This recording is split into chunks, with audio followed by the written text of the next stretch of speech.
Hello everyone, welcome to What If Issei Finds Out His Reincarnation Truth and Left Ria's Peerage Part 7, Chapter 30. Clash of the Titans. It's always a pleasure to talk to you Lord Thor, and I can't thank you enough for giving me the opportunity to fight against Red Dragon again. I hope that he is up to my liking. Walfr spoke with cold and bloodlust tone that was very eager to get a good fight while he bowed to the god of war. I would doubt that, but I will let you decide that. Thor answered as he turned around and motioned Walfr to follow him. As they got closer to the arena, they could hear yelling and a lot of explosions going off, as if it was a war and not a battle. But that only made Walfr even more excited to face his opponent. Entering the arena, both warriors saw huge explosions going off as the field was filled with ice and fire everywhere. It looked like all natural disasters hit at the same time. Though to Walfr, it only served to fire up his bloodlust and warrior spirit to the max as he was grinning darkly. "My lord, you wouldn't mind if I enter now, would you?" Walfr asked, seeing Lucy send a huge maelstrom of ice at Roswis, who in response sent fireballs. "No, not at all," Thor said, grinning as Walfr discarded his cloak, took his sword while sprinting to the edge of the audience election before jumping high into the air with his sword in his hands. Back on the field, everyone saw someone flying high into the air while holding what looked like a sword in his hands, which prompted Issei and some of the Valkyries to pull out their weapons while Issei entered his balance breaker.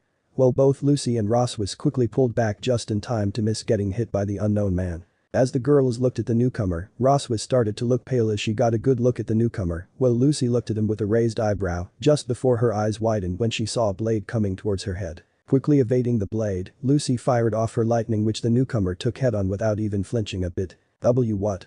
Lucy asked in shock before she was pushed away by Roswis, who quickly got to her just in time to evade being stabbed by the blade that was shining with malice. Seeing the distraction he made, Walfr quickly punched Lucy in the stomach, sending her flying a bit while he tossed Roswis on the other side. This battle, this is what I waited for so long, but a shame there isn't anyone here to challenge me.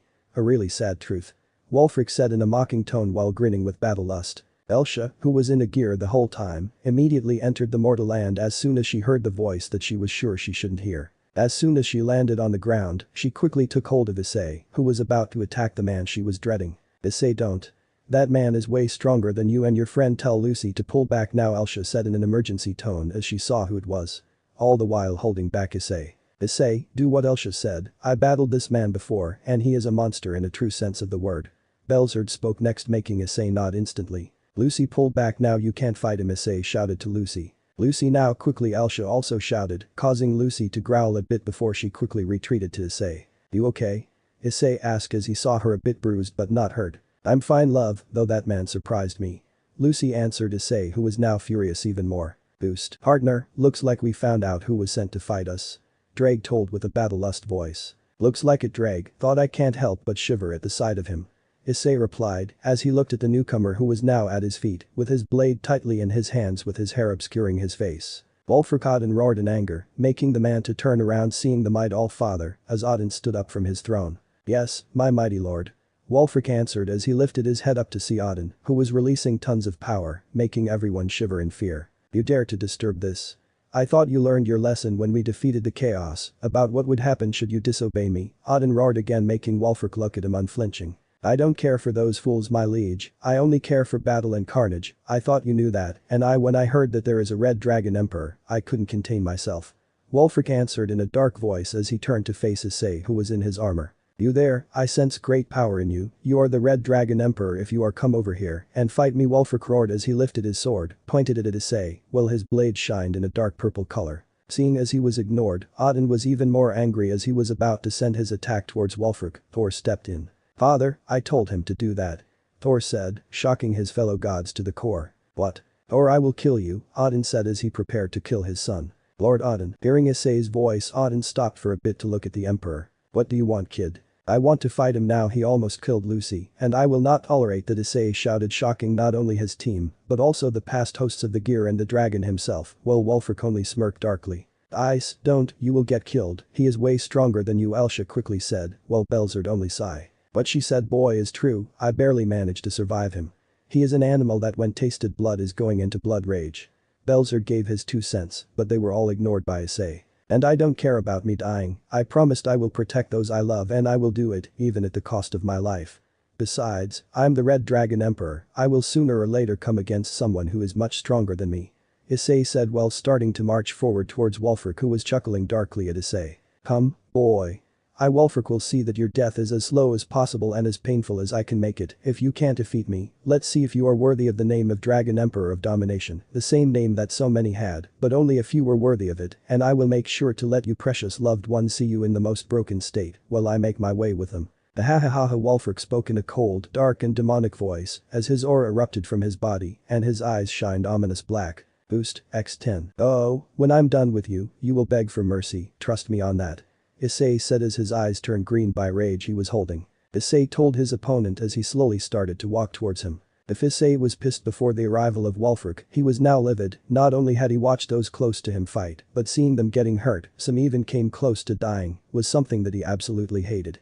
And he was very much ready to knock some teeth of the war god in the room, but he managed to restrain himself with the huge help of both Alsa and Belzerd. But now all restrictions were off, seeing that Lucy was almost sliced in half was something that even the two strongest Securities couldn't let happen, so they released their restriction on him and let him go wild, which he was planning on doing anyway. Though they did hold back the other hosts of Drag, so that Issei don't use that horrid form. I like to see you try small lizard. I can already hear your screams of pain, and you're pleading to end your life quickly. I can tell you now that won't be happening. Walfr told him in a voice that reeked violence and bloodshed. Funny, that was something I also wanted to tell you. Hope you are ready to meet your maker, Issei shouted as he finally took his position and entered his battle stance, which didn't go unnoticed by the seasoned warrior. I see. I know of only two people that use that stance, and both were Drags me child, who trained you. Walfr asked as he also went into his position, with his sword in front of him at the angle. You'll just have to beat me to find out. Now enough chit chat, let's fight, Issei shouted as he was ready to charge and beat the crap out of a man who nearly killed his lover. Gondal quickly appeared before the two, giving them last few rules that were implemented into this duel, making it very clear to two fighters that should they break the rules, they would be begging for death. Now this is the final match on the Asgardian side. Walfr, the Chaos Champion, Gondal said as she pointed at Walfr, who was grinning from ear to ear while glaring at Issei with a battle-lust look in his eyes.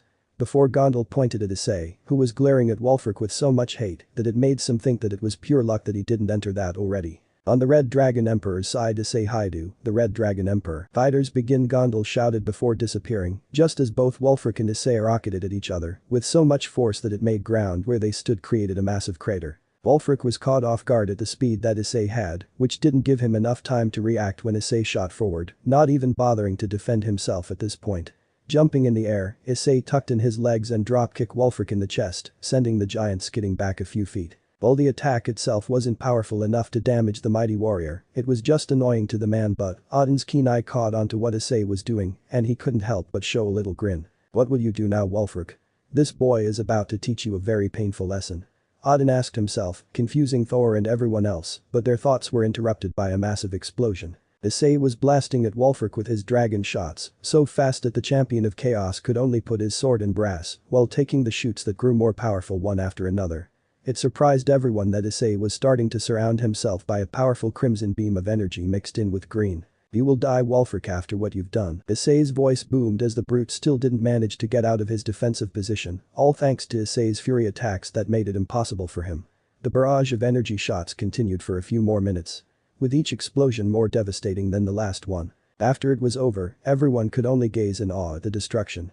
The whole area was completely dull, as it was just one huge crater that was about 100 meters deep, with only a small patch of land still in the original height. And there stood the Chaos Warrior, panting heavily and riddled with cuts and bruises, even his clothes were torn almost to shreds. But before Walfr could even attempt at anything, he was hit with so much force that it sent him flying to the arena wall and straight to the wall. But before he got the chance to stand and recover, Issei grabbed Walfr by the nape, picking him up and chucking him into the wall again. Walfr shouted as he was slammed into the same wall again, with enough force to leave a large crack on the wall. Something was definitely broken, and he couldn't find out what before he was back onto being the defensive. Through all the red Issei was seeing, but something was clear to all onlookers, he was messing up his moves, and Walfr took notice and grinned, he would use this to his advantage. Even in this state of fatigue and damage, Walfr found the strength to damage and put some serious hurt on Issei. Though what no one knew was Alsa and Belzerd holding back the current host of Drag with all their might that was forcing Issei to mess up his moves a bit. Catching Issei's punch, Walfr slammed his elbow into Issei's ribs with all the power he could muster, causing Issei growl too in pain, his armor being destroyed in that place. Not letting go of this chance, Walfr grabbed onto the sides of his helmet. With a quick and powerful jolt, Issei's head went downward while bringing his knee up, slamming it into his head, shattering the helmet altogether. Before quickly delivering a devastating punch to the face that sent Issei flying away. After recovering from the punch, Issei stood straight up, his hair now covering his face as his helmet was destroyed, only now has he realized it. While everyone was waiting to see what the young warrior would do next, some older and experienced ones already felt and knew, now was time for carnage. Issei lifted his head a bit so that everyone can see his face, and some were confused, while some were horrified at what they saw. Issei's eyes were now glowing, but the major difference was that instead of two glowing emerald eyes, one was blood red, while the other was pure emerald, and Odin and Freya instantly knew what was happening, but kept it quiet. They could only hope that Alsa and Drake could contain this. Feeling something running down his mouth, Issei wiped it with his fist before seeing the blood coming from his lips.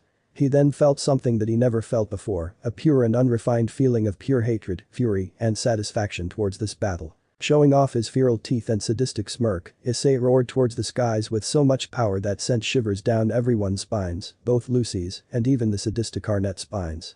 Lucy has never seen Issei this enraged, though she was almost killed so she couldn't blame him. And Arnette felt that she was near the death's door, as the power and brutality Issei showed was something that even in her wildest dreams she couldn't hope to do. And that scarred her a lot.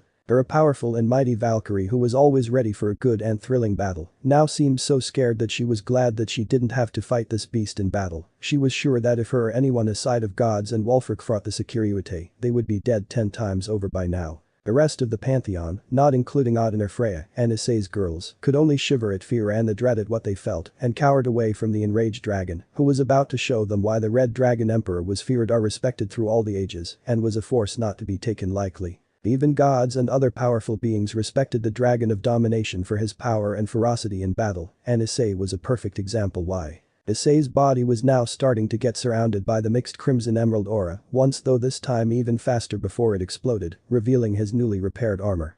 However, his aura and power kept growing and growing, scaring even Odin a little. "That's enough you brats, end the show," Odin said quietly but sternly, but it fell on deaf ears. Issei roared into the sky once again, his wings flew open, which in turn showed off instead of 2, Issei now had 2 more, and it was clear to everyone that he ascended to a new level of power. The newly repaired armor was now even deadlier and sharper than before. His claws so sharp that it looked like it can cut through anything, even time and space. His tail was also sharpened, and now had a small mace with spikes on them. Looking back at Walfr, he roared again before he charged forward so fast that it shattered the ground below him. Getting low to the ground, Issei slammed his foot into Walfr's jaw, launching him into the sky. Jumping into the air after him, Walfr was able to block Issei's kick, but was unable to block the punch to the gut that sent him hurtling back to the ground, creating another large massive crater. Holding both his hands out, he started to gather power for his dragon shot, but instead of launching it, he started to compress it, while he still added more power to it, making it slowly increase in size and power. Seeing that there is no way to get out of this, Walfr grinned. This was exactly how he wanted to fight and to die, a true warrior's death at the hands of a capable and worthy foe, and the boy in front of him was both. He was sure that even the chaos god of battle and slaughter would be more than happy to see and hear about this youth that has so much power and will, but almost unhealthy amount of rage and bloodlust about. But even still, Walfr's pride and power wouldn't allow him to go out like this, oh hell no, so he stabbed his blade into the ground as he also started to gather his power in front of him. As both fighters gathered their energy attacks to the power they wanted, it was clear to everyone that once fired there was no way to stop them from obliterating everything in their path. Dragon Purgatory Desolation, Chaos Death Star, everyone shield the battlefield now, Odin shouted, everyone heeded and followed command, just as Issei shot the ball at Walfr and vice versa. There were sparks flying as the balls hit, fighting for supremacy. A large explosion occurred in the shield, creating cracks due to the power both warriors used. It would probably be shattered if it weren't for Odin, who used a bit more power than he would have liked to keep the shield standing strong. But the aftermath of the blasts of power were enough for everyone to know that those two gladiators were packing serious firepower and were willing to use it. As the dust settled, it gave the audience the chance to look at the two warriors that, to their amazement, still stood strong, and they did look like they were hit by a train, but that was to be expected from all those two did. Though what made Issei's girls worried was that Issei started to wobble a bit and spit blood, though Lucy explained to them that it was probably because he overused his assets and his abilities in that magnificent fight that sent shivers down her spine as she still remembered the dark sadistic look in his eyes as he charged at Walfr. Seen enough and not in a mood to see more bloodlust from the two men, Odin stood up to get their attention. Though before he could speak, he was shocked to see Walfr chuckling and smiling at the young man in front of him. "That was some power you put up, young emperor, and I must say, I'm wholeheartedly enjoying this fight. I have to say also that Dragon Rage is extremely powerful, and damn those hit of yours hurt as hell, and that is just how I like my fight." Walfr spoke with a shit-eating grin on his face that Issei was more than happy to give his own towards the old warrior. "Haha, and here I thought I would have killed you with that. Oh well, you learn something new every day, but I agree with you, so how about it? Ready for round 2? I still have plenty in my tank," Issei roared at his opponent, who just smirked and took his battle pose and got ready for a next round. "By all means come at me, Securitate," Walfr replied as he gave his own battle roar. To say that they were shocked from what Issei just said would be an understatement of that he was on his last leg and he wanted more. Was he hit in the head too strong, or did his last attack short-fused his brain? That was what everyone thought as they looked at the breathless form of Issei, who was grinning like a madman and starting to generate boost again. "Issei, are you insane? You are barely standing. You really want to go for another round?" Drake roared in disbelief at what his partner was doing, and there he knew that Walfr would just settle for a draw and be done with it, but no. His idiotic partner wanted to fight more. "Issei dear, you should stop now. I know Walfr, and he would gladly settle for a draw and let you off, so please just say I'm done, and he will let you go." Alsa also jumped in the conversation, trying to stop the young emperor from killing himself. However, Belzer just took a second to look at Issei and with a soft nod, encouraged him to go for it. Which brought the wrath of the other two companions at him, but before they could do anything to him, Issei decided to give his input. "Guys, chill, I know what I'm doing, so there is no need to. I will admit, I'm spent, but what can I do? If we are in a real fight and an opponent that is way stronger than me fought me, he wouldn't give me time to build up my strength and power. He will attack me again in this shambles state of mind without a second thought. Besides, I think I earned Walfr's respect, so he won't kill me. Kick my butt, hell yeah, but kill me no. I say, let him continue to. Would be a good experience for us, a good way to see how he stacks up against a more seasoned warrior that has enough time to learn and refine his skills to the point of knowing we're too strict to kill." Belzer added, making the other two extremely pissed off. "Belzer, I swear to every god I know that if he dies fighting that monster, I will personally find a way to erase your sorry ass of the place of the earth in history, so no one will ever know that you existed, you hear me? And before that, I'm going to kick your sorry ass and then torture you before I castrate you, so that when you finally die, you will be in so much pain and fear that you will be wishing you died earlier." Alsa told him, with every word coated in deep venom that made all three males flinch and sweat as they were sure that she would deliver on her threat if Issei died fighting. Shaking his head to remove that thought out of his head, Issei mentally got ready for the next round, his blood pumping with such ferocity and adrenaline was all-time high. Issei smirked before he charged at Walfr head-on. This caused the brute to smile greatly as he slammed his weapons down before charging at Issei at the same speed. With both warriors injured, it would only be a matter of time before one of them fell, and neither one of them wished for it to be them. Their pride would not allow them to give up in the face of a worthy opponent. To both it would be a great disrespect and huge hit on them. They both reeled back their hands before they both launched them forward, slamming their fists into the others, causing a shockwave. The shockwave was massive enough to shake the whole area, making many of the spectators fall to their knees. Lucy looked up with wide eyes as she witnessed her love fight. All-out fist fight erupted as both kicks and punches were sent on both sides. It was turning into a slugfest as both warriors tried to overpower another, but both were in a stalemate. Issei was, thanks to his boost and rage, overwhelming Walfr in the power department, but to counter that Walfr used his overwhelming experience to his advantage. Walfr sent a kick towards Issei. He simply jumped over his leg, doing a front kick to Walfr's head. The attack was successfully blocked when he raised his hands up, blocking his kick. Grabbing Issei's ankle, Walfr grinned as he started spin around, throwing Issei into the air. Doing a flip and landing on his feet, Issei breathed in through his nose before Issei's mask dispelled long enough for him to breathe fire from his mouth. Walfr widened his eyes. The attack was enormous for such a human to possess, but it wasn't good enough. Even though the fire was like inferno, it was still not good enough against an opponent of Walfr caliber, who raised his hand up and created a barrier blocking Issei's fire attack. Issei clicked his tongue in annoyance that his attack didn't succeed, but began to charge again. A sharp pain tore through Issei when he took a step forward. Screaming loudly, Issei fell to the ground holding his stomach as he was still yelling in pain. "You should all relax, he just passed out from all the strain he forced his body to go through." Walfr calmly spoke as he got near Issei, making Lucy and Cassie take up defensive positions in front of Issei's body, ready to protect him. Seeing this, Walfr just sighed. Honestly, he expected them to be like this, still it annoyed him to no end. Though he did admit that the both girls looked ready to fight him to the death if needed be for their future master's safety, that he respected. "I won't do anything to him, nor to you all. I'm a warrior, yes, sadistic, yes. But I have my honor, and those that can show me enough power and strength and will to fight and even injure me are the ones that deserve my highest respect, and that boy did deserved it, so I will not claim my prize. Walfr spoke as he pushed past both girls and looked down at the broken form of Issei, who even in his passed out state was trying to get up. The sight was something that shocked Walfr. He never saw and expected anyone completely broken and unconscious state who tried to force his will and body to get up. His respect for the kid risen even more. Bending down, Walfr lightly tapped Issei's chest in a sign of a well-fought battle before standing up and leaving. Odin, who saw it all, was still in so much shock from the battle and Walfr's behavior to even speak. Though he quickly shook his head and put all of this aside, as he was now focused on getting the young emperor back on his feet and to full health as quickly as possible. Chapter 31. Finding a solution. It was tense atmosphere between them as they all settled in the Great Hall, waiting for any new information about the condition of the Red Dragon, who was currently in a medical bay, where the best medics from Norse were gathered in order to accelerate his healing. It was unnerving to know that even though all the damage that was done to Issei was gone, he was still out of it, even with some very advanced healing abilities like stamina replenishment didn't help in him waking up, which meant that all they could do was wait for Issei to wake up. Though while most were tensed and waiting for Issei's recovery, Walfr was calm and collected. He was currently enjoying food that was brought up from all of them. The sight of Walfr eating calmly made some extremely pissed off. Though while they were pissed at Walfr and wanted nothing short than to beat the living crap out of him, they knew better than that. Walfr, even in his heavily damaged state, is still a powerhouse and must not be taken for granted. As Chelsea and Cassie were having a conversation with Arnette and Asuka, the rest of Issei's girls were in their own thoughts, were praying to anyone that Issei will wake up soon.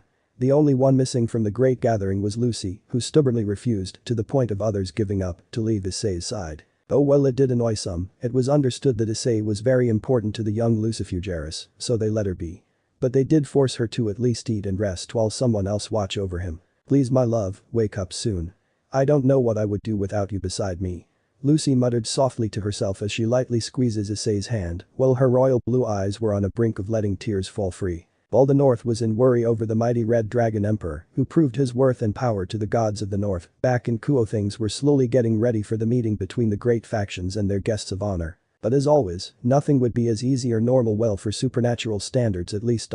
Not even a week after Issei and his harem peerage left, Rias was on the verge of gathering her peerage and marching directly to the Norse faction to bring back Issei. It was a stressing matter to Rias. There she was, a beautiful and powerful girl that anyone would die for, yet the one she desired so much was not giving her a damn second of his time too. To add salt to injury, he was in relationship with another heiress and from the rebel faction, that bitch Lucy Lucifuge. Back in the north of Europe, Issei still hasn't woken up yet, even when his health and stamina had returned to normal, though while he looked stable on the outside, on the inside it was very much a different story. Being glared at by three of the deadliest and extremely powerful individuals was something that Issei was honestly not used to. Knowing that those three had the power to level the world with ease didn't even calm his nerves at all. Issei was in the middle of Alsa's realm, where somehow he ended up tied upside down to the tree branch. He didn't know how. Though what he did know was that he was going to get an earful, and if his bad luck till recently was any indication, he was in a world of hurt also. Brag and Belzer glared at Issei. They were doing that mostly because if they didn't, Alsa would have probably cut what made them male, shove it so far up their ass that they would need a miracle to get it out, and that was something that both the dragon and the strongest Sekurute didn't want to experience, not now or ever. They were very pleased by how Issei stood up, fought against one of the most powerful warriors of the Norse realm, and even if they knew that a sadistic battle maniac was using just above a half of his full power, it was still an unbelievable achievement for someone that was so young and was emotionally driven. The battle that all three of them saw was an interesting and enjoyable one, while it also quenched their battle lust that all three had by having a worthy and powerful opponent against who they could fight. It was after all in their dragon nature to fight for dominance, and the stronger the opponent the more of their pride and drive for battle was forcing them to fight. But even if all of them enjoyed a thrill of a good fight, there always had to be a moment where it was wiser to withdraw than go to a certain death, which brought them to this point. Now Ice, do you have any idea as to why we brought you here, and why are you hanging from a tree? Alsa spoke in a sweet, a way too sweet voice for the men around her liking, as an aura of doom enveloped her, daring Issei to answer the question incorrectly or say something stupid to get his ass out of this. Gulping down hard and calming his unsteady nerves, Issei answered in a scared voice that both other males knew that Alsa was the one that made him that way. Is it to lecture me about my stupidity, a charging head first? And that is half right, though do you have any more ideas? Alsa said in a bit calmer voice that made all three males sigh in relief for a bit. I might been a bit too close to the edge for Juggernaut Drive.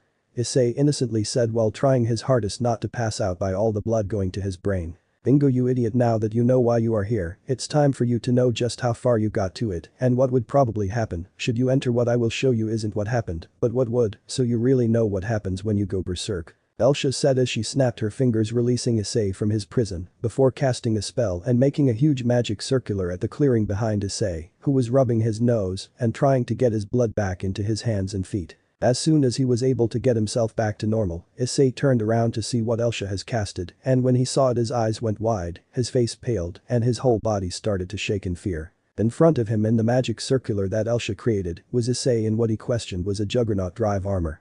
Juggernaut Drive appeared very similar to the scale-mail armor that Issei had, though it gave a lot more a dragonic appearance to it, and it looked very deadly with its sharp claws, teeth and tail. But what made Issei pale and quake with fear was an aura that had surrounded the Juggernaut Drive armor as the draconian armor roared towards the heavens in signaling his mighty victory and the death that he left behind the battle. It was an aura of extreme dread, bloodlust and death, so much so that Issei was frozen and unable to move even a muscle at the sight of the monstrosity that was in front of him. And the images didn't stop there. After the appearance of the armor, it was the sight that left Issei almost vomiting. Death and destruction were everywhere, bodies among bodies of dead, the whole countries destroyed and devastated. And then the image that made his blood froze and his pale skin to turn paler, while his eyes almost becoming also white. In the middle of the dead lay Lucy, Chelsea, Cassie, Murayama, Caddis, Ravel, Arnette, Asuka, his parents, and some of his friends that he met before all this supernatural stuff happened in a brutalized state. Some of the bodies were left with a limb or two, and some were even beheaded or snapped in half. Seeing Issei like this, and knowing what was probably going through his head, Alsa stopped the image from further going and placed her hand on his shoulder, snapping him from his unmoving state. Issei, dear, don't worry, this didn't happen and it won't happen. I just showed you what would happen if Belzerd and I didn't stop the past users from getting to you. What you just saw is what a Juggernaut Drive does to a user. True, in that form, a Sekiryuite is unstoppable along with Hakuryuku. It was even said that whoever entered their drives first is the winner of the battle. But that is beside the point now. What I'm trying to tell you is that in that form, you have the power of Drag at his prime, and I mean it, just ask that lazy scale lizard. Alsa said while pointing at the red dragon, who growled at being called a lazy scale lizard, while Belzerd just chuckled a bit before he stepped forward towards the duo, getting their attention. And with that power comes a great wrath to yourself. You see, when Drag was sealed into the gear, his anger and his negative emotions were also transferred into the gear, and that is what sadly also transfers to the user. Basics of it are, the more anger and more rage you have in you, the closer to unleashing that horror is. It also comes with a hefty price, one loses his mind and life. The more you are in that form, the more your life energy is required for it. Though Alsa found a way to prevent that from happening, but in your case, it would be your life that is sucked out to power it. So, while it is okay to be enraged or to be angry, you should watch how much you put it out. Belzerd said in a sage voice as Issei was somewhat starting to regain his senses. Is there any way to prevent me from going into that? Issei asked in a shaken tone, while Belzerd and Alsa looked at each other and then at Drag, who seeing the looks of his two strongest users sighed heavily. Yes, there is partner, but in order to do it, you would need to do one of the three following things. Drag said as he lowered his head a bit to look into Issei's eyes, who widened again at hearing this. And those things are? Issei quickly asked, wanting to find out so he could work on them. First is to experience the drive itself and survive it. That would be the easiest but deadliest way of the three. Second is to learn a lost magic, the dragon slaying magic. That is something I sadly can't teach you, since it requires a living dragon with an exposure to its aura constantly, and eating his magic that will help you a lot. That is easiest, but also the longest way. The final is to bath in the blood of a dragon king, and that is almost like the first thing I said, partner, you are in no condition to slay a dragon king. Drag told him in a very serious voice as he made it perfectly clear to his young host that it was almost impossible to stop it. Signing sadly, Issei hanged his head down in defeat before his brain started to think about what Drag said to him once about dragons. And then it clicked into his head that the dragons were still around and in large numbers no less. So quickly getting his head up, he asked a question that surprised the mighty emperor. Do you know any dragon that can teach me dragon slaying magic, Drag? The hope in his voice didn't get unnoticed by the other two companions there. Signing, Drag shook his head in disbelief, though he should have seen this coming.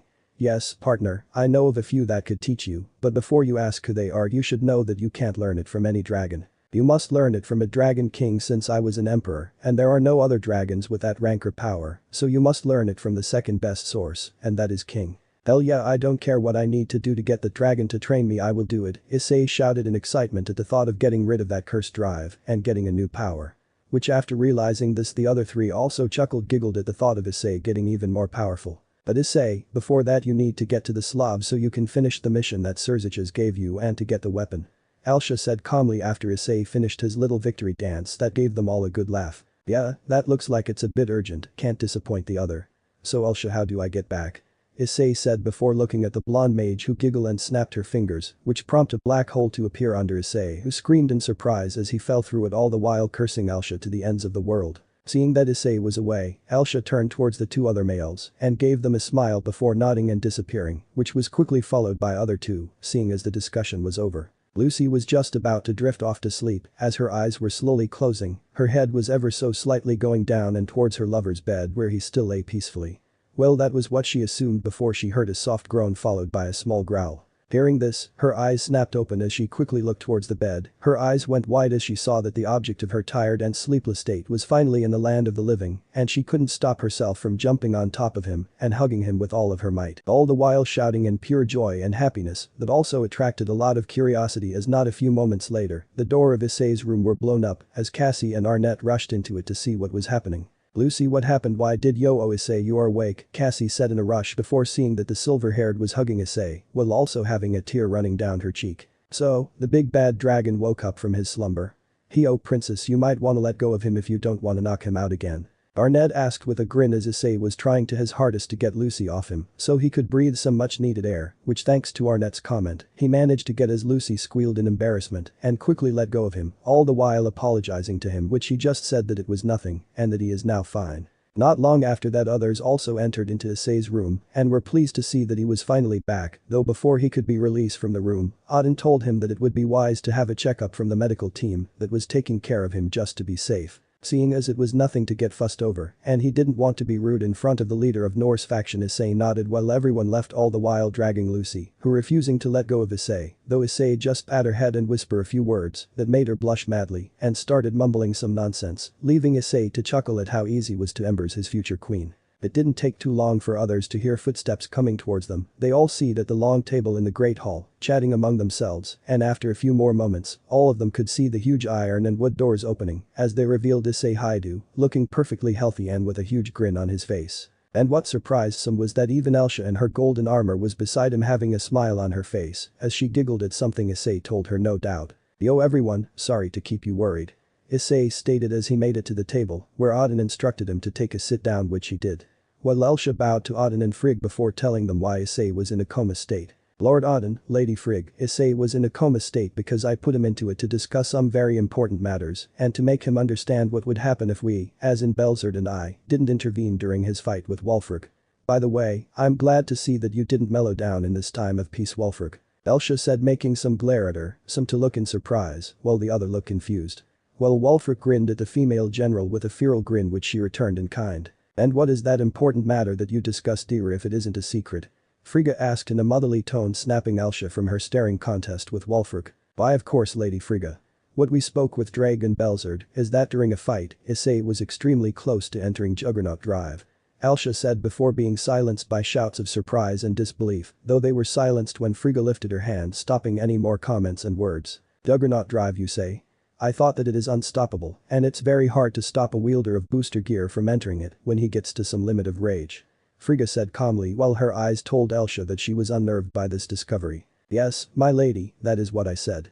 And the only reason you didn't saw Issei going berserk and killing most of gods and people here is because Belzerd and I fought the other users of booster gear with some help of Drag, as all three of us would like to see Issei be the first one to escape if you could save from it. Alsa said in a serious voice that gave other gods the shiver since they knew Alsa very well, and it wasn't recommended to question her word if you valued your life. I see, then I need to thank you for stopping the worst case scenario, my dear. Frigga said in calm voice. But is there a way for Issei to escape it? Murayama, who was quiet from the very beginning, asked a question that was on everyone's mind. Yes, there is a way. Issei was the one to answer it as everyone turned towards him as he took a gulp of soda before continuing to explain. Greg told me that there are 3 ways to stop it. First is to experience it and survive. Which I for one won't even try or think about it. He said sternly, getting some to release a breath that they held when they heard it.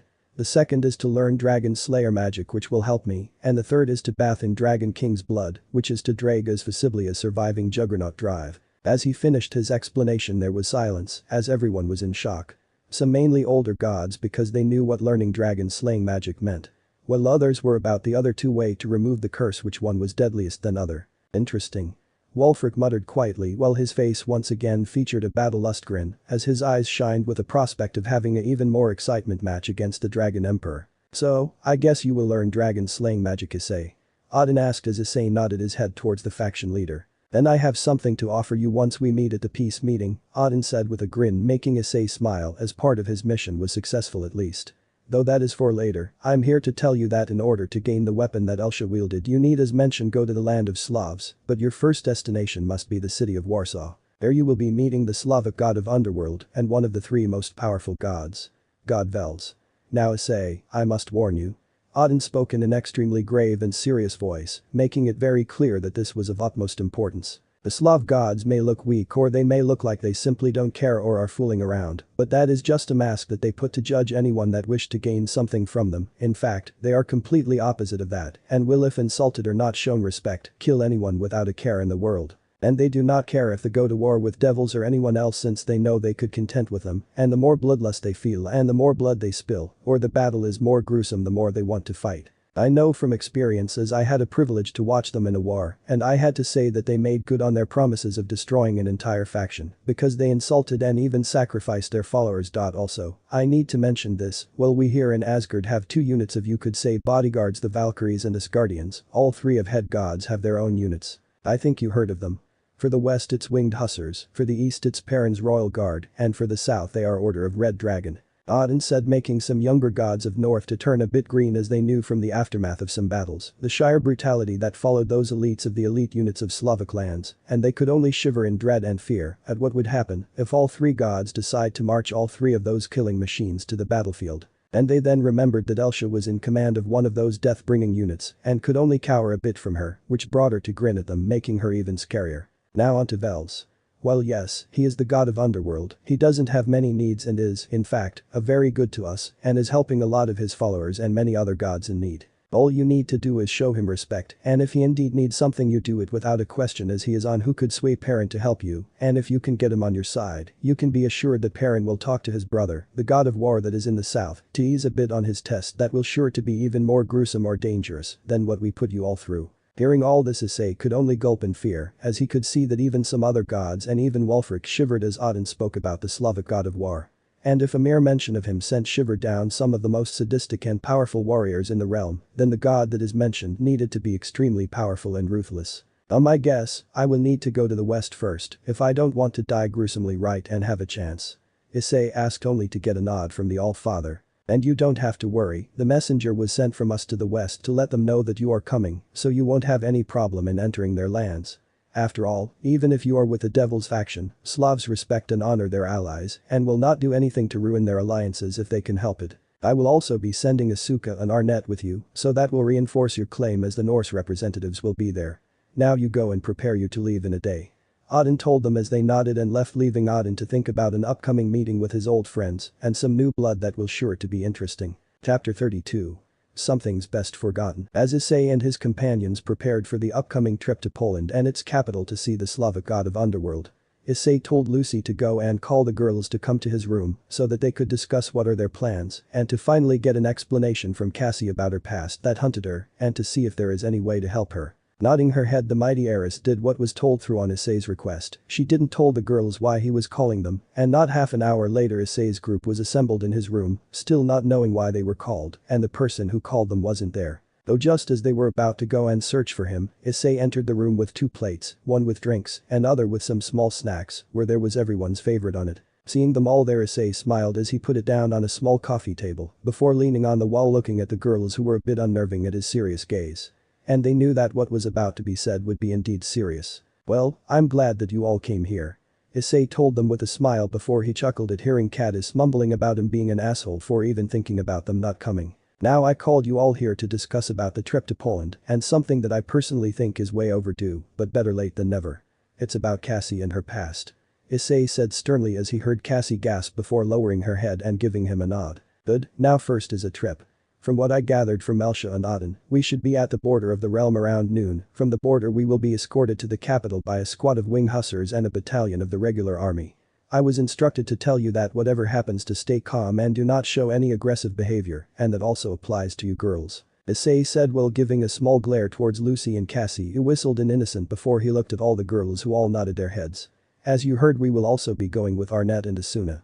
Both were there a few times already, and from what Arnette told me, it won't be until we get to Warsaw that we need to worry. What do you mean by when we get there we need to worry, Issei?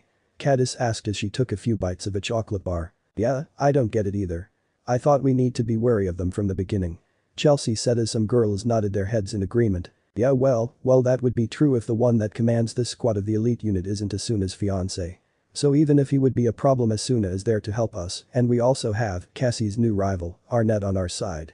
Issei answered with a smirk. Okay, though what is waiting for us at the capital? Cassie asked in a shy voice as she was still a bit uncomfortable since after this it was her turn to speak. Sadly that I don't know yet, though be prepared for anything.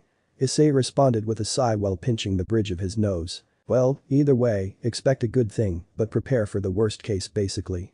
Lucy told everyone in a serious voice, and everyone nodded again in confirmation. Seeing as they were done with a trip part, Issei coughed in his hand, getting attention from the girls who looked at him, only to see him looking at Cassie, who had her eyes wide as she knew what he was getting at. And then now? Yes. Now Cassie, I know it must be hard for you to tell, but as your comrades, we need to know so we can start fixing whatever it is, your body, mind or spirit. Issei sternly said as he took Cassie's hand and gently lifted her feet from her position. Boo, but I can't, it's too painful. Cassie responded, her head down with her hair blocking everyone to see her eyes, though even if they couldn't see them, they knew instinctively that there were tears in her eyes that were trying to come out. Seeing her like that, Chelsea stood up and walked over to the speedster and hugged her gently, all the while whispering calming words to her, which after a minute or so managed to calm the greenette down enough. Cassie, don't worry, even if it's something horrible we will be there for you, look around you, all of us did or felt something that we are still having nightmares. I'm also barely coping with my past. I used to be still an assassin. I killed without remorse, be it man, woman or even children. Lucy here was in a war, she was forced to kill also without remorse. He slaughtered entire battalions of soldiers on a battlefield. Chelsea stopped for a moment to look at Lucy, who gave a sad sigh as she nodded her head. Mura and Kat, well, they didn't have any bad experience from what I can tell in the past, so I can't say for them. And there is our future king, Issei the Red Dragon Emperor. The boy turned man, killed in the most heartless way possible only to be revived and used as a pawn literally. The one that saved all of our lives at the Battle of Kuo, and the one that a few days ago showed a tremendous amount of power, and not just in terms of strength, but of will. Chelsea said with a smile on her face as she looked at Issei, before winking at him. You know, we all have our demons that are hunting us. Some are bigger than others, while some are more painful. Cassie finished her little speech, and as soon as she felt Cassie's grip on her increase, as if she was clenching to her for a dear life. Cassie, we know that it is painful, but like Chelsea just said, we all have our demons that we need to conquer. Lucy is a prime example of it. She has spent her last how much again, 30, 40, heck maybe even 50 years in isolation, all the while waiting for her time to die. So if you don't tell us what is eating you, we can't help you. Issei softly told her as he gently put his hand on her shoulder, giving her a soft nod to let her know that she isn't alone and that they wouldn't leave her on her own. Looking at him and then at others who gave her a nod, Cassie took a big breath to calm her nervous nerves down. Seeing as she was willing to tell her tale, everyone took their position and awaited her story. Flashback 10 years ago, in the dark and unforgiving evening, things have turned from bad to worse for the young Lockhart girl, not knowing what will hit her and will scar her for the rest of her life. She was at home, seemingly safe and sound from the dangers that lurked outside her house. And as everything seemed fine until there was a sudden slam coming from the door at the back entrance. She was startled, afraid even, but thought that it could be her parents coming home from their respective workplaces and having a fight over something again. But unfortunately for her, it was anything but what she thought. The racket was created by two men, all in dark robes with masks on their faces, raided in, smashing the door and everything in their sight, possessions, windows, plates all over the living room and kitchen. Cassie looked over the edge of the stair on her upper floor, only to gasp in horror. She couldn't believe or bear to watch what was going on around her. Her gasp was just loud enough for the man to hear her, and as they turned they saw her making a quick escape to her room. That made the two men smirk with satisfaction as they turned and run up the stairs towards her room. Inside her room, Cassie was frantically trying to call anyone who could help her, but to her horror, the phone lines were cut, which meant that she was all alone. So she opted to do the only thing what she could, and that was to flee by jumping from her window on the first floor. Unfortunately, and sadly, the greenette didn't make it.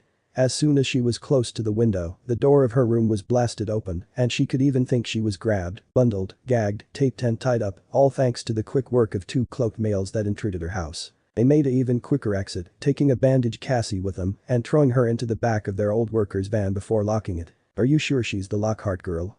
one of the kidnappers asked, wanting to be sure that the plan does go well accordingly. The other, driving the van, nodded and smirked underneath his mask, confirming that they found and captured their target. "Positive, brother. We have found what we've come here for. Now it's time to make our message loud and clear to the Lockhart family by using their precious little daughter. Oh, I can't wait to see what the boss is going to do to her. I only hope we can have a bit of fun with her also." Hearing this, Cassie's eyes widened, her struggling to get out of the bounds of tape and rope increased quadruple as her thoughts were filled with the absolute worst that could ever happen to her. She even began to break down mentally as she was in tears, slowly running down her cheek, whimpering and crying, all sounds muffled by the tape covering her mouth in the process, so that she couldn't make any sounds to attract unwanted attention. One of the kidnappers turned his head, looked at the poor girl with a sadistic amusement before he scoffed, shaking his head at her, not really impressed by her reaction. "What a weak, pathetic girl," he said before turning back and facing the van kept going further and further away from her home. After what seemed to be hours, or even a lifetime on Cassie's case, they have arrived at a rundown abandoned warehouse just outside the city. The force of the brakes has woken the poor Greenette up, still tied and taped up, not knowing that the nightmare is far from over. "This must be the gathering place, brother, let's go and meet the employer," the driver declared, to which his passenger nodded and walked to the rear doors of the van, swiftly opening it before grabbing the now terrified and horror-struck Cassie, who with as much as strength she had left, tried to scoot away from him, but all was in vain, as the thug took her swiftly before hitting her neck, making her unconscious before carrying her into the darkness inside the rundown warehouse. Inside was all black, and only a small amount of light was seen as candles were lit and slightly warming the place up. The place where they were was occupied by other people dressed in black robes, all male. But one of them was embroidered with gold stitching and patterns, with a hood covering his hair and making it only so that his light blue eyes were visible. The golden one stood beside what appeared to be a torture rack, which was modified to allow the capturers to do as they pleased to the unfortunate victim. As the two brothers slowly took the captive down the blood-red carpet that decorated the bare and ransacked warehouse, they slowly made their way to the rack and strapped her into the device, whilst removing the tape and rope, forcefully making Cassie jerk back into the land of the living with a painful yell. The man in a black and gold suit smirked, seeing everything taking shape as he stepped forward, leaning closer to the tied-up Greenette, who was now fearfully backing her head away from the man who was looking into her eyes, as if her own soul was seen. With one last smirk, he struck her with all his might, making her fall backward, bring the chair down with her, which prompted a cry of pain to shot out of her thoughts as blood started to go from her lips. "Pick her up, we are not done yet with her," the man in charge ordered as the thugs quickly brought her back up again, facing the man. "Why are you doing this to me?" Cassie slowly and shakily asked, with her head still dizzy from the sudden hit. "Oh love, you really want to know?" the man asked, and before he could let Cassie say anything, he again slapped her, making her ogling scream in pain before he forcefully brought her up by grabbing her hair, making the poor girl scream even more. "Well, sweetheart, it is all thanks to your father," the man said before he spat it in her face. You see, he was so full of himself and he was so sure that he could become a big shot, so he asked for a loan.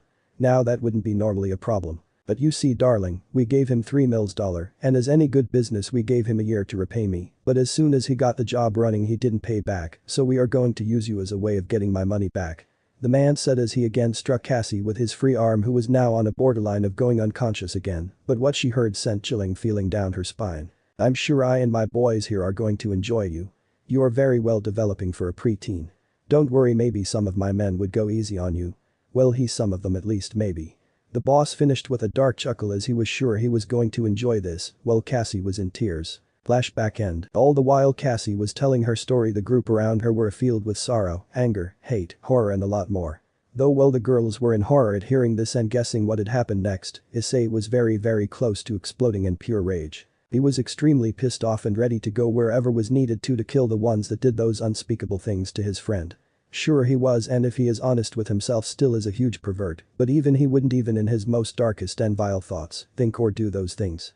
But right now he needed to comfort the girl that he forced to relive that horrifying past. Cassie, Issei slowly muttered as slowly made his way towards her. Cassie, who was sobbing, crying and choking on air from the memories of that dreaded night, as if on instinct, lifted her head to see him coming towards her, only for her to quickly back away for him while all but screaming at him. Please just leave me alone, please." Seeing what made her even worse, Chelsea stood from her position next to crying Cassie and made her way towards Issei, who looked downright horrible now. "Issei, come with me, will you dear?" Chelsea asked as she walked past him and out of the room, only to be followed by Issei a few moments later as he looked at Cassie with his eyes full of rage and sorrow. His eyes even made a few contacts with other girls who gave him a slow nod for him to leave and to let Cassie in their capable hands. With a heavy heart, Issei nodded and left. As Issei exited the room, he turned his head to the side to see Chelsea waiting for him a few meters away with her back pressed against the wall, her head down and her breathing hectic. "Chelsea, you okay?" Issei slowly asked as he put his hand on her shoulder, making her jump a bit from the sudden touch, as her mind was preoccupied with her own dark past. "Why yeah, Jay, just thinking about everything that I did in the past, Lucy's past and now what we learned from Cassie, Issei." The Auburn assassin said slowly as she turned her head to look at Issei, her eyes full of tears that were falling freely down her cheeks. "Chelsea," Issei whispered before he took quick steps and enveloped the young. I just can't handle it anymore," Chelsea whispered as dropped down on the floor, her knees pressed up to her chest as she just cried. Seeing her like this made Issei even worse. He just didn't know that this small discussion could turn this bad with his whole team almost breaking down, but he needed to do something to start bringing them back, and from the looks of things the first that needed his help right now was Chelsea. Making his way toward her, he also sat down with his hand going around her neck, slowly bringing the crying girl towards him into the hug. "Hey Chelsea," Issei whispered, but all in response he got was a few chokes and sob which made him froze. "Hey, Chelsea, it's all going to be alright, I'm here for you, and so are all the other girls in the room. We aren't going to look down upon you or leave you. We are all together and we will be by each other's side and protect one another, being there when it matters the most. You already did a lot during the whole Jacobial shit. If it wasn't for you many would have died, you saved the world by stopping Kiba and getting Lucy away far away from fighting.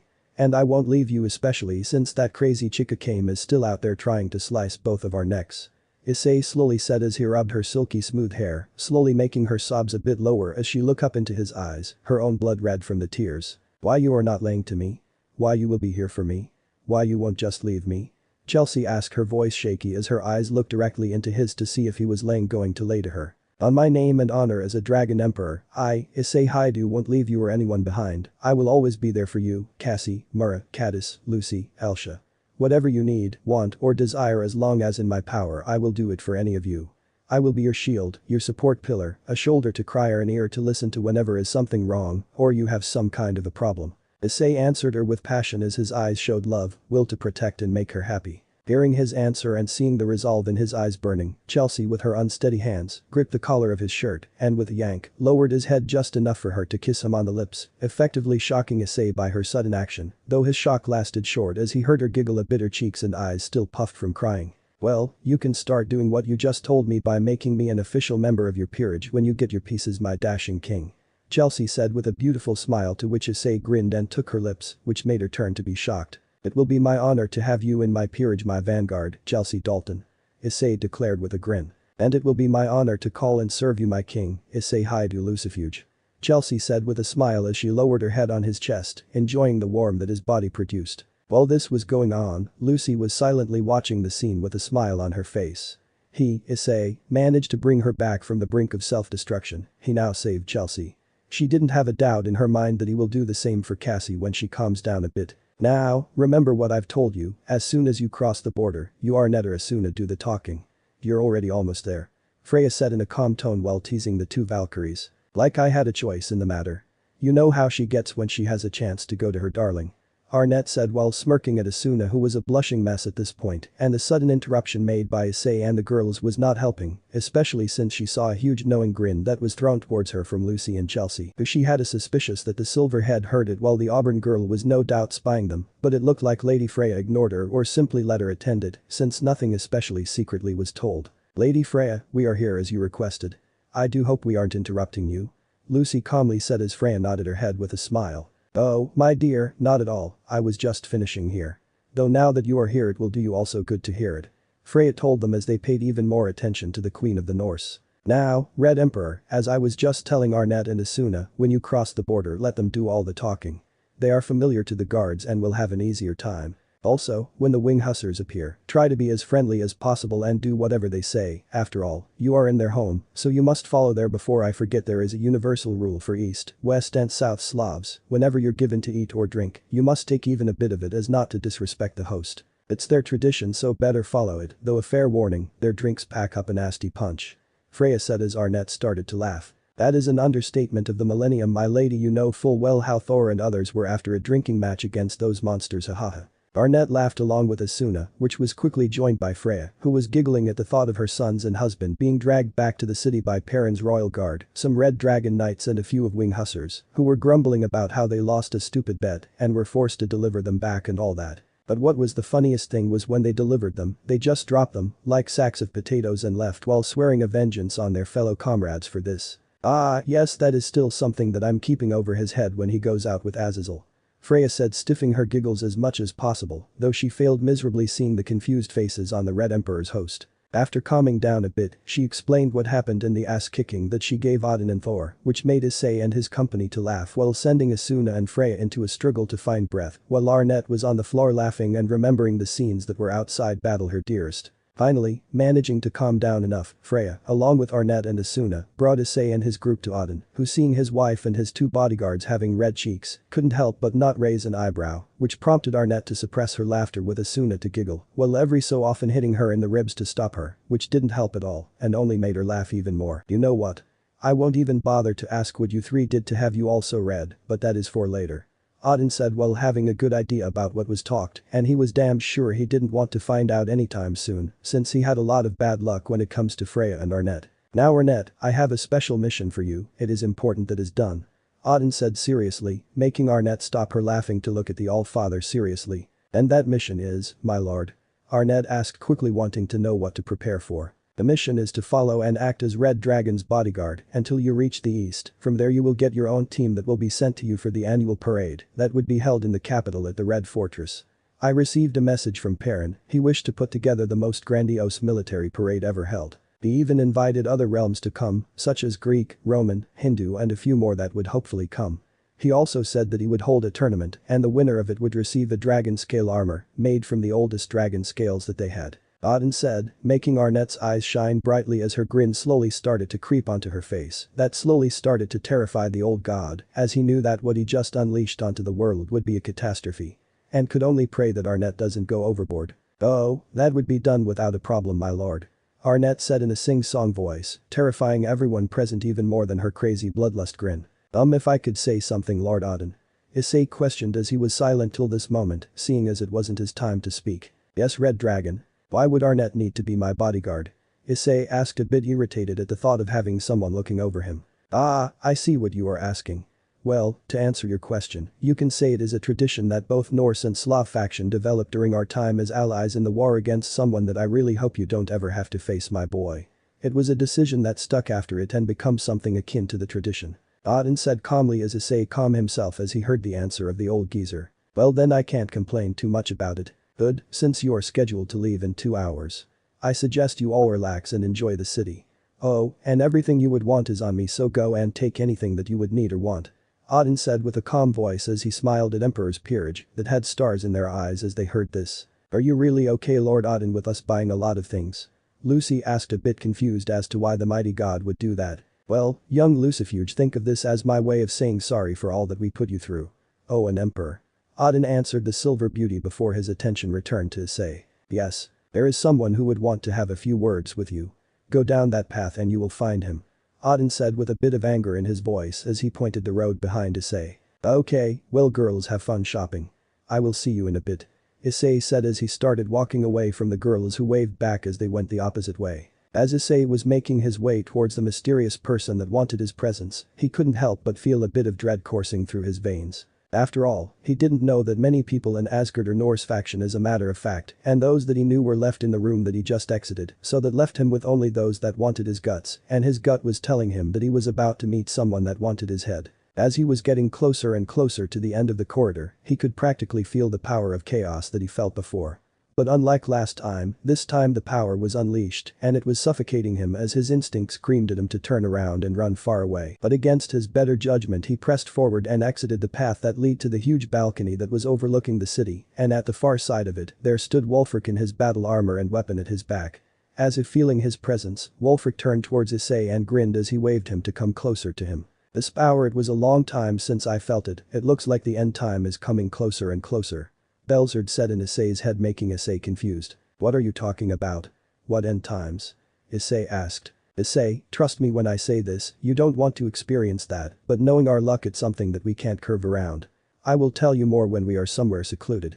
Belzerd said, making Issei sigh before refocused on Walfr. What Belzerd say is true, eyes, that is an extra melodangerous thing to talk about in public. Lives were lost by only whispering about it. Alsa said in extremely serious tone, making Issei gulp a bit. Oh okay, we will talk a bit later then. Issei replied, getting a hum in acknowledgement from his predecessors. Betting his barring again, Issei closed in on Walfr, who was looking at Issei with a cold and creepy smile that sent shivers down his spine. Issei, I have a few questions for you to answer, Walfr said in a creepy cheerful voice as Issei gulped even harder. And that question is? Issei asked in as calm as possible way. Oh, you don't have to be so fearful of me. I have nothing against you. Our fight showed me your power and will and you earned my respect, so calm down. As for question, let's start with how you learned that style of fighting. And who, except Alsa, is awake? Walfr asked in a calm voice as he looked Issei in the eyes. Belzerd taught me that fighting style, though he said he learned it from someone else, and he is the only one aside from Alsa that is known to me. I see, well, on to another question, are you really ready to learn Dragon Slayer magic? Yes, I'm as ready as much as possible, though I still need to see where I can learn it from. Issei said with a small frown which was understandable to the seasoned warrior. I see, well, what I can only tell you is that when you learn that magic, I want to be the first one to experience the thrill of fighting it. After all, you will be the first ever dragon emperor who knows the ancient magic is that. And I can hardly wait to test the power you will have. Walfr said with a huge battle grin on his face as he lifted his right arm towards Issei, who accepted the handshake and could only grin in return at the prospect of fighting Walfr again. Even though he lost the battle against a warrior of the north, he was sure that he would soon get his little revenge on him, and that was worth it. Chapter 33.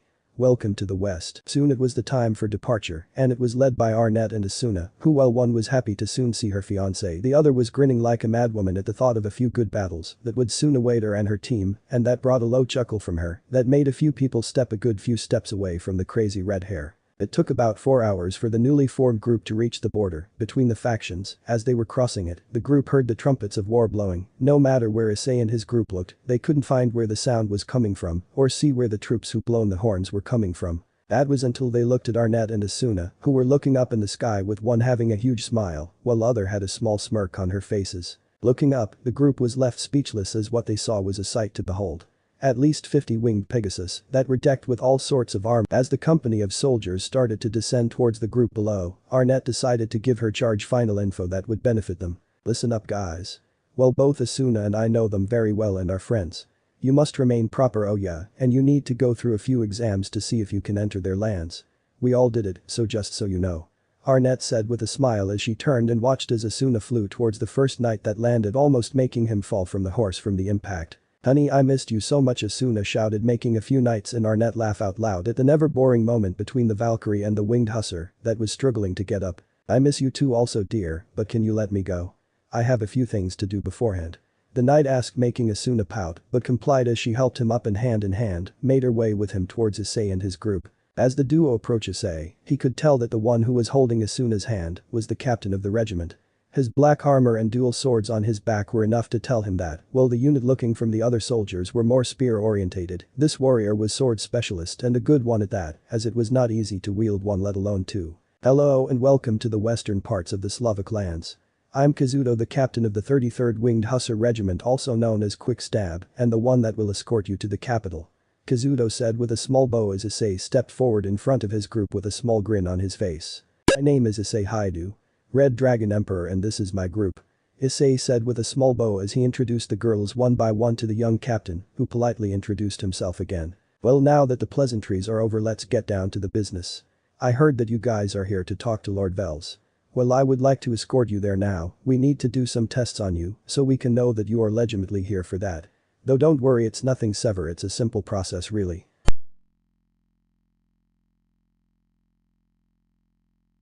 Arriving at the capital was not like what they expected. It was more like when you get into Kuo, a beautiful city that was well developed and brimming with life and nature. It was a stunning sight to behold as they made their way still on Pegasus's backs. As they got closer and closer towards the city, they could feel that they passed a barrier of sorts, and like someone flipped the switch, everything changed. A beautiful city was replaced by a magnificent castle, with its walls towering at least 100 meters, and on every 30-40 meters were guard towers covering 360 all around the massive wall, while the first line of defense was an almost electrical barrier that, from what the group gathered, was more like an eye of the storm, with over-the-top high voltage. It was clear that the defenders of the city had a lot of knowledge about what was the easiest way to defend it, and if some spears and armor here and there in front of the wall was any indication, it was a very gruesome but effective way.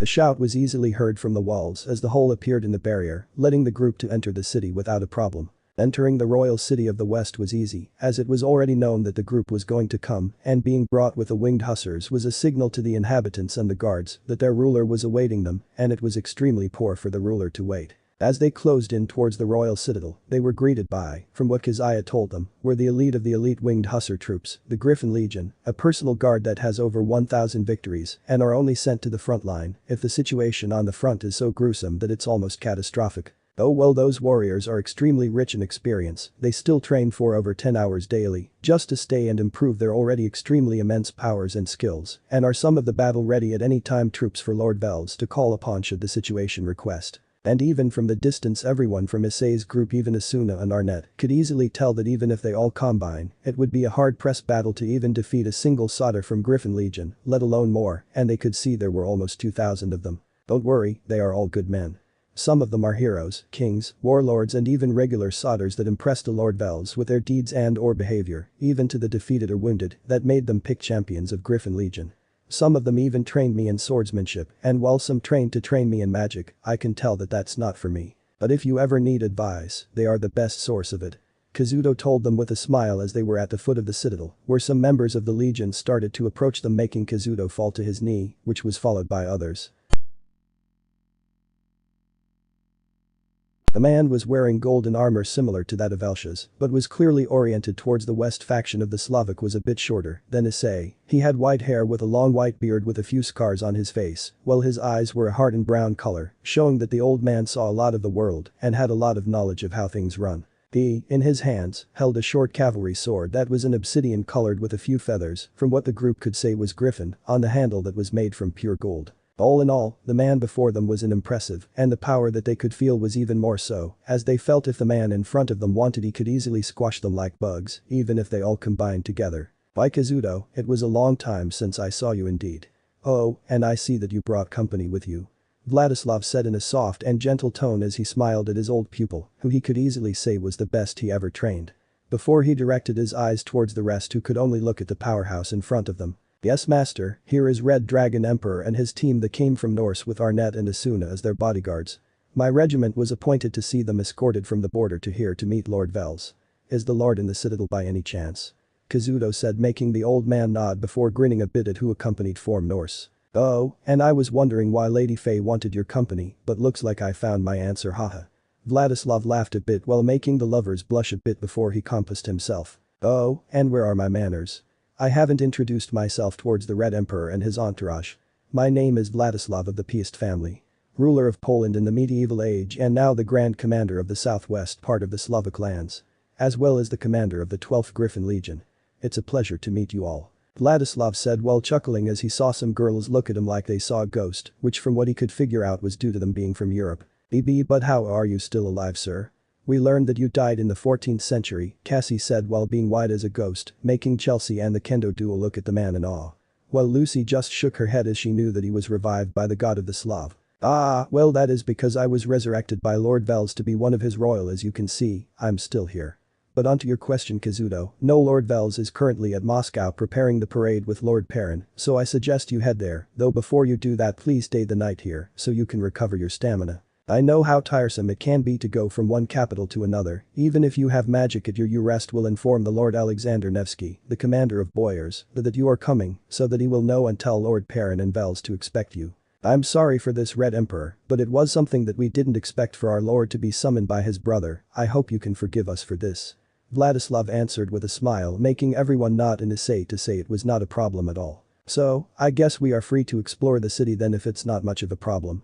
Murayama asked with a gleam in her eyes, as this was the opportunity of the lifetime to see what all the cities of Slav lands had to offer, and her question was answered in a form of a soft chuckle from the seasoned warrior who knew already that the girls were all eager to see it, even Arnette and Asuna, who he knew for some time already loved to go sightseeing the capital of the West. I don't see a problem, though try to get back before midnight. And if you get lost, just ask for directions for a place, and everyone will tell you how to get here or even escort you here. Vladislav said, making the girls cheer in joy while Issei and Kazuto just shook their head. Well, what are we waiting for? Let's go go go, Cassie yelled as she grabbed both Murayama and Chelsea and started sprinting towards the gate so fast that it formed a cloud of dust where they were making others sweat drop at the scene. Well, Cassie, if you want, you can come with me. I know a few top blacksmiths that have some good weapons for cheap prices to buy. Arnette said, making Cassie smile as she nodded and left with the red-haired Valkyrie, while Kazit and Asuna also left, making only Issei and Lucy the ones to stay behind. Yo Lucy, I have an idea. Issei said, making Lucy to look at him with a raised eyebrow. And that is, how about we go on a date? It's been a long time since we've been to one, and while we are at it, we can explore the city. Issei said, making Lucy smile before she nodded a few times. I love the idea, let's go. I heard that the Slavic dishes are some of the most unique and delicious.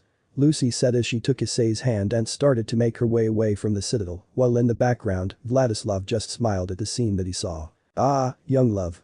I remember it well. Moscow, a jewel of the East.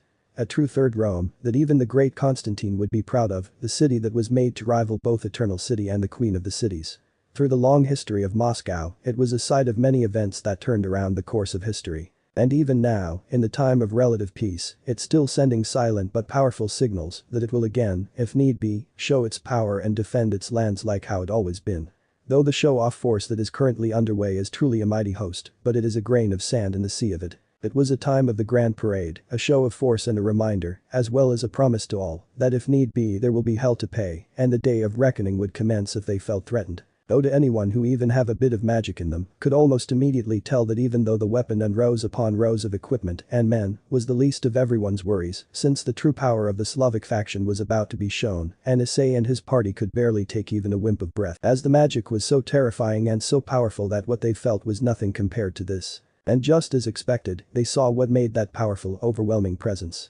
Since after the regular army of Slavic nations marched forward, it was time for the true power to be shown, and as the heroes, war leaders and demigods made their presence known and the people of Moscow and other Slavic nations cheered, one individual could be seen flanked by a squadron of well-equipped bodyguards, all in grey uniforms as they all lined up behind the individual who had jet black hair, golden eyes and looked no more than 40 years old. He was also wearing a similar uniform like the troops behind him.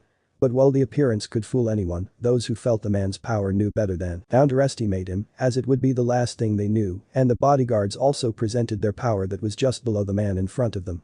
But still enough for others to know that is better not to mess with them if you value your life. And as Issei learned a bit later, those troops were the legendary Iron Regiment of the 1st Call, 2nd Morava Division, who were all battle veterans of the First World War. And were given a new life after they died by God Vito as his palace guard, since he was so impressed by their bravery and intellect that he gave them a second life and had them train in magic so that they could be even more formidable. As the man and his bodyguard approach, the center part of the red square where a huge stand for guests and other high-ranking individuals and the Friends of Honor were seated.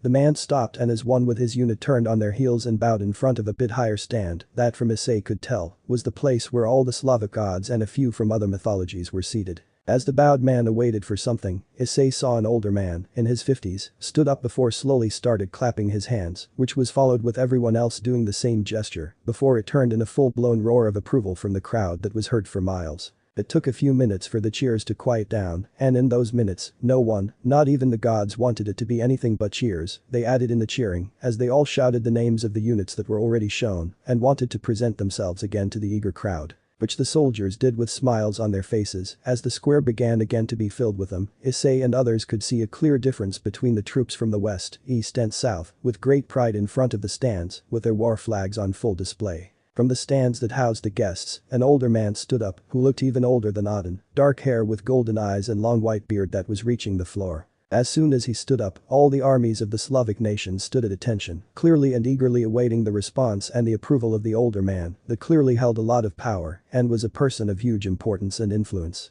My children, you made me very proud to be able to see this. You made what I thought was impossible, but you managed to do that. Every year, for the past few thousand years I've seen a lot of my children come and go, and every time a parade was organized I thought, the last time was perfect, and I don't know if they could make it even more splendid, but every time you, my children, managed to destroy that boundary and pushed the boundaries even higher and higher.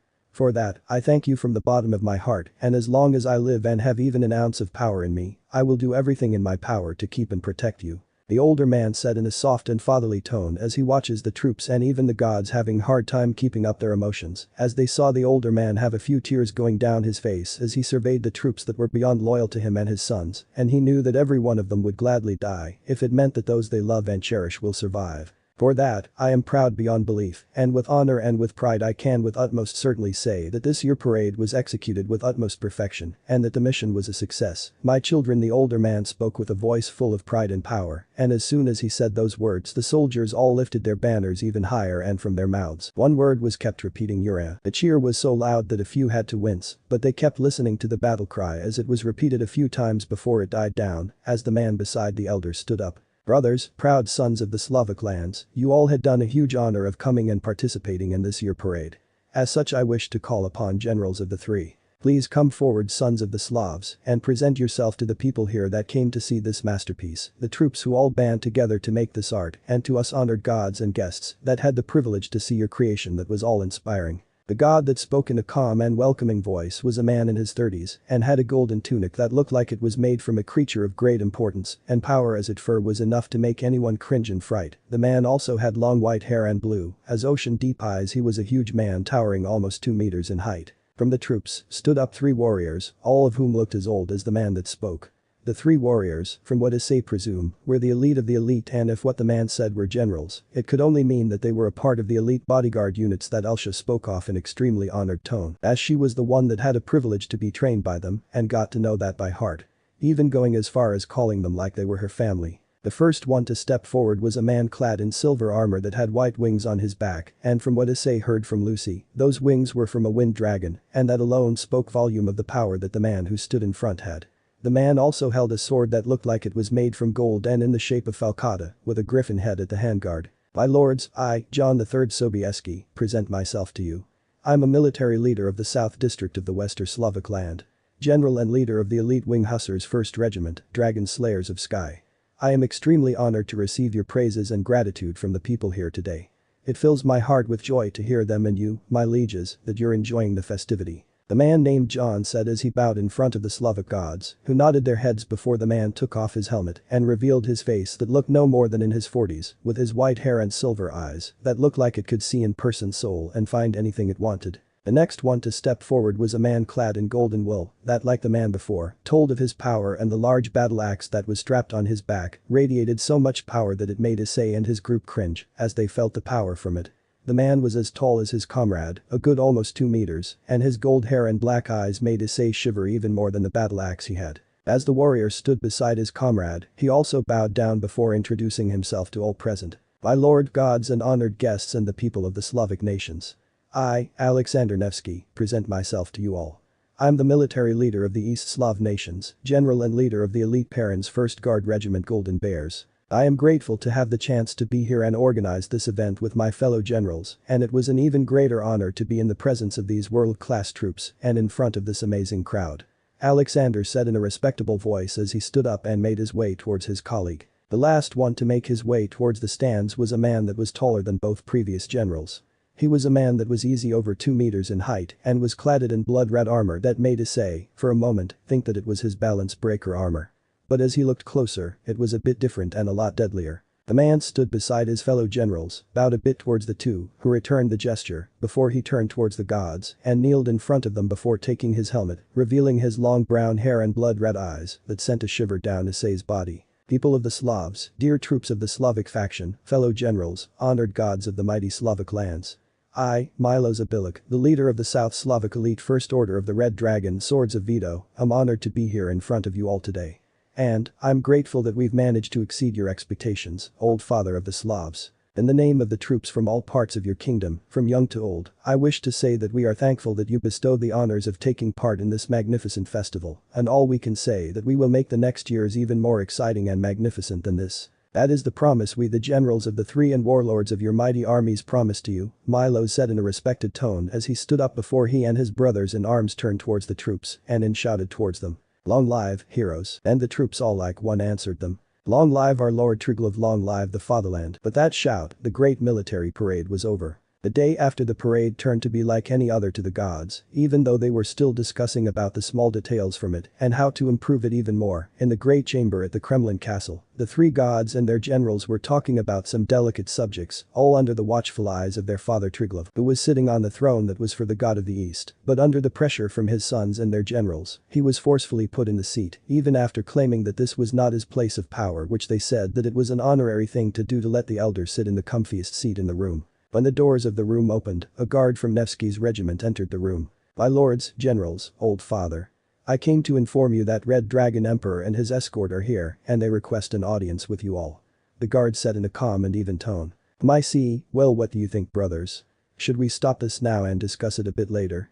I did receive word from Odin that the Red Dragon Emperor was coming. And from what Nevsky said, he was already at your place brother looking for you. Might as well see what he has to say. Perrin said as he looked at everyone in the room who nodded their heads seemingly trying to take a break from whatever they were talking about. Before Perrin turned towards his father, who looks at him in the eyes. Like I said time and time again. You three are the leaders now. I'm nothing more than a guest here my son, no matter which part of the lands I visit. So, it is your decision since this is your land. The old man said earning a chuckle from the others. Very well, Pavlov do tell the Red Dragon Emperor and his escort to enter. They have permission. Perrin said to the guard, who bowed before exiting the room, after which he ordered some vodka, rakia and a few natural drinks for his guests from the maids that served them, as he remembered that they well still all teens, so it would be unhealthy to give the strong stuff just yet. As the door of the chamber opened again, all present inside turned to see Pavlov entering the room, closely followed by a brown-haired boy and a few girls that looked beautiful, even to Slavic high standards of beauty. The closer they got towards them, the residents could feel dragon aura coming from the boy in large waves, though that just made things easier for them to know with who they would talk. The moment they were in front of the gods, the brown-haired boy's arm glowed bright red, before the booster gear appeared intriguing the gods and the generals even more. Though that was only for a moment before their eyes went wide when they heard a voice they were sure they would never hear again. Old father, uncle's Aisha's voice was heard as the gods and generals and the visiting group stood in shock as booster gear shined even brightly before Elsha stood in front of them with a huge smile on her face as she ran over to them and hugged the shell-shocked people who just stared at her like they saw some miracle. The Alesha Nevsky said with shock as he looked at the woman that now stood in front of them, a huge smile shone and a small tear going down her cheek. Yup Uncle Nevsky it's me. In the flesh, well partly in the flesh. Elsha said as slowly everyone returned to the reality of the situation before them. But how? We saw you die in that battle at the Fallen Gates when we fought those wretched Norskins. How are you here? Milo said in shock as he looked at her, before turning towards the young boy who was looking at Elsha with a confused look on his face, before he figured out why his niece was here and why the group came. Now I get it, booster gear saved your soul, that is why you are able to be here isn't it? Yes, though I think it's time to introduce yourself darling Issei. Elsha said cheerfully which made everyone raise their eyebrows at her way of talking. Seeing as this was the best time to do what he was told, Issei stepped forward before bowing in respect. My name is Issei Haidu, current Red Dragon Emperor. With me here present are Lucy Lucifuge, the sister of Grafia Lucifuge Gremory, and the heiress of the Lucifuge clan, Murayama and Caddis, the Kendo masters. Cassie Lockhart, a swordswoman that was excommunicated from the Vatican Church because she learned of forbidden knowledge, Chelsea Dalton, an assassin that is now my ally, and Arnette Macmillan, a Valkyrie that came here with us as bodyguard, along with her comrade Asuna, who is now currently with Carito. Issei said as he introduced his escort while the girls bowed down in respect towards the gods and generals. Well John chuckled, a bit knowing full well about their relationship and why Asuna wasn't present. I see, well why don't you take a seat, I heard from Odin that you came to him first with two things, it will be interesting to hear them from your mouth young man. I'm God Perrin, the leader of the East. I'm sure you already saw my bodyguard Alexander Nevsky in the parade. Perrin said as he took the seat beside his throne, which was still occupied by his father. Well since we are introducing, I'm God Vels, ruler of the West, and I heard that you've been to my part of the land, I'm sorry that I couldn't welcome you there, but this will have to do. And I'm sure you already know who this fine fellow behind me is. Vels said in a friendly tone as he pointed towards John, who nodded his head towards them. Though this was the first time Issei saw Vels, and he could already tell that the man in front of him was unlike his other fellow gods, a bit leaner, and looked like he was more of a caster type than a warrior, unlike his fellow brothers. Though he didn't doubt that should need be, the man who was slowly taking his seat would let all hell loose and leave a bloody mess with ease. Bells was also a man that if you look at him, would pass as a pretty normal person, if not for his icily blue eyes that gave him away.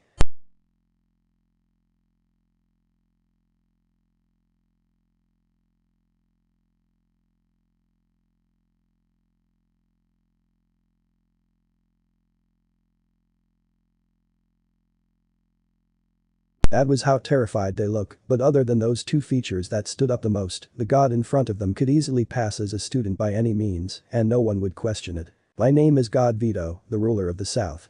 It's a pleasure to meet you all, and this man in armor is my captain of my guard Milos Abilic.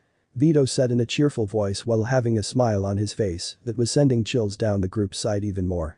Though the only one not affected was Alsa, who was laughing at fright indicated Issei and his group. Though before Issei and his group could feel even more scared, the oldest of the present decided it was only fair that the young know about him and to direct their thoughts out of the gutter.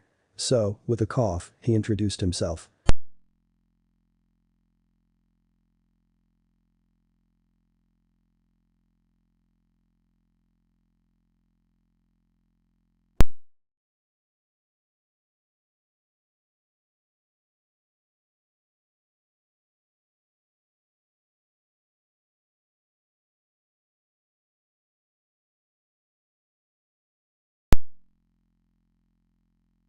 Triglav asked in a fatherly tone, while Alsa looked like a small child that was scolded for doing something that was forbidden. While the sight was amusing to all, except Alsa, she couldn't say anything or looked in Triglav's eyes, looked at her accusingly and with calm waited for her answer. Seeing that Lucy decided to help the Red Dragon Empress before she could embarrass herself even more. "God Triglav if I may?" Lucy asked, which made Triglav look at her before giving her the go-ahead. As his attention turned toward the young heiress, which gave Alsa a chance to breathe. Issei met Alsa in his sacred gear after his fight with a member of the Phoenix clan. From there we discovered that her soul was split in two. One part was in the gear while the other was in the weapon that was tailor-made for her. That is also one of the reasons why we come here. Lucy said in a regal tone while showing respect towards the gods and the warriors in the room. After hearing the explanation, Triglav looked at his young son for a second before nodding his head towards him. And Vito didn't need to be told what his father wanted, and with a quick look toward Milos, who just activated his magic and teleported away, before he returned a few moments later with a box that was full of Slavic magic protection. Before we see if what you say is true, we would need to see if you are worthy of getting this weapon. Even with Alsa here, we can't just give you this without knowing you're worth Red Dragon Emperor. Vito said seriously, all his playful expression and cheerful voice disappearing and turning into a deadly serious one, his eyes showing power and knowledge of a seasoned warrior who waged war for centuries. Even though we are in my land and Alsa was my captain of the guard. On this subject, I don't have any power or authority. The weapon was made in Vito's realm, and it was his blacksmiths and mages that made it, so it is he who can decide if you are worthy of it. Aaron said in advance, as he knew that even if he wanted to help Alsa and others, there were a few things that even his father, Vels, or even him couldn't do, and that was to put their noses in things that weren't theirs. Though before that, I suggest you tell us all what is the second reason for your visit. Please relax and have a drink and some food, it is only natural that some things would be done while having a feast and a few drinks to let the nerves relax. Don't you agree to brother Vito? Perrin said as he looked at his brother who nodded his head and took a glass of rakia and downed it in one go. You're right brother. The task for the weapon would be discussed later. Now we have a celebration of successful peerage to have. Vito said with a smile as he told Alsa to sit down with him and to take the few drinks. Chapter 34. Last hour of peace. It was a place that was so unforgiving, cold, dark, full of malice magic that was foul to the core, yet even in a place that was damned forever, an old archenemy of the world was rising again. It was 200 years since the last incursion, but even now, that defeat of the armies of the damned was a bitter pillow to swallow. Even more so when they clearly had everything going for them. The main factions were at war, Greek, Norse, Slavic, Hindu and a few other powerful religions were having their work full, with the damned armies, strike, and the champions and war leader of the armies were battling against a god, while their troops faced off against other though, even still it was for nothing, as the final moments of the catastrophe were about to occur.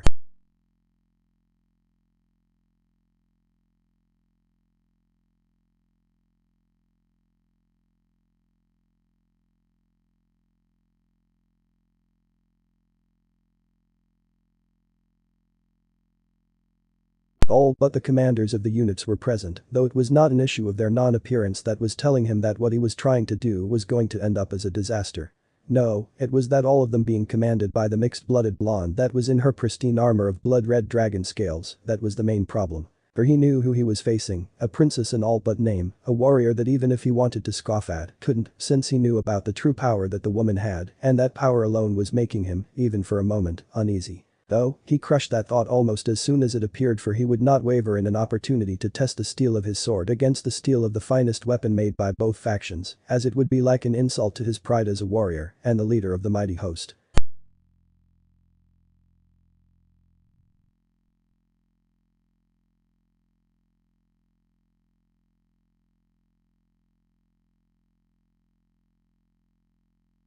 And in the middle of that gruesome battle, two warriors of equal power traded blow for blow, neither willing to submit, too stubborn to die and to give up. Even when both lost their weapons, they fought with fists, magic, borrowed weapons from the fallen, the battle was too fierce to let up. Though in the end, it wasn't him who had given the final blow to the warrior that was battling, but an assassin from the foul race called the Skaven. Foul creatures that he would honestly wish to destroy, but couldn't, as they are also the children of the foul gods, and because of that, he had to tolerate their existence for now at least. Though it was the fall of the warrior that he fought that almost made the allied army crumble, if it wasn't for an appearance of the three mighty warriors that rallied them back and spearheaded that fresh assault, and if it wasn't for the reinforcements that arrived from the other battles, he would probably fight all three of them if given the chance. But sadly, he knew it would only lead to his death, and that was not something that he wished at the time. Though as he departed from the field, he was in pure joy as he saw all three of the mighty warriors and other troops, seeing a body in crimson armor unmoving, even with the help of the healers from the arriving armies and the magic supplied by others, they couldn't help. They simply arrived too late. He was sure that his generals did a number on the others, and he felt even greater joy even. But that was 200 years ago, and he was sure that the factions were now a bit more prepared than before, but he also knew that if he gives a bit more time, their focus would be somewhere else, and their defenses would be weak to withstand the assault. But he would first need to test the resolve, and to probe his enemy, he didn't want to have a rehearsal of what had happened, and because of that, he called for a meeting with his high-level officers and generals. And in no time, all of them answered the call, be it out of fear or out of the respect he didn't know or that he cared was for utter destruction, and he was damn sure he would accomplish his mission on his name as Archie the Averchison, the champion of the true gods, the gods of chaos. As the gathering was completed, it was now time for him to speak, and his voice was that of destruction manifested, a deathly calm and clear tone, a voice full of power that it commanded authority, and if any refused to acknowledge they would be dealt accordingly.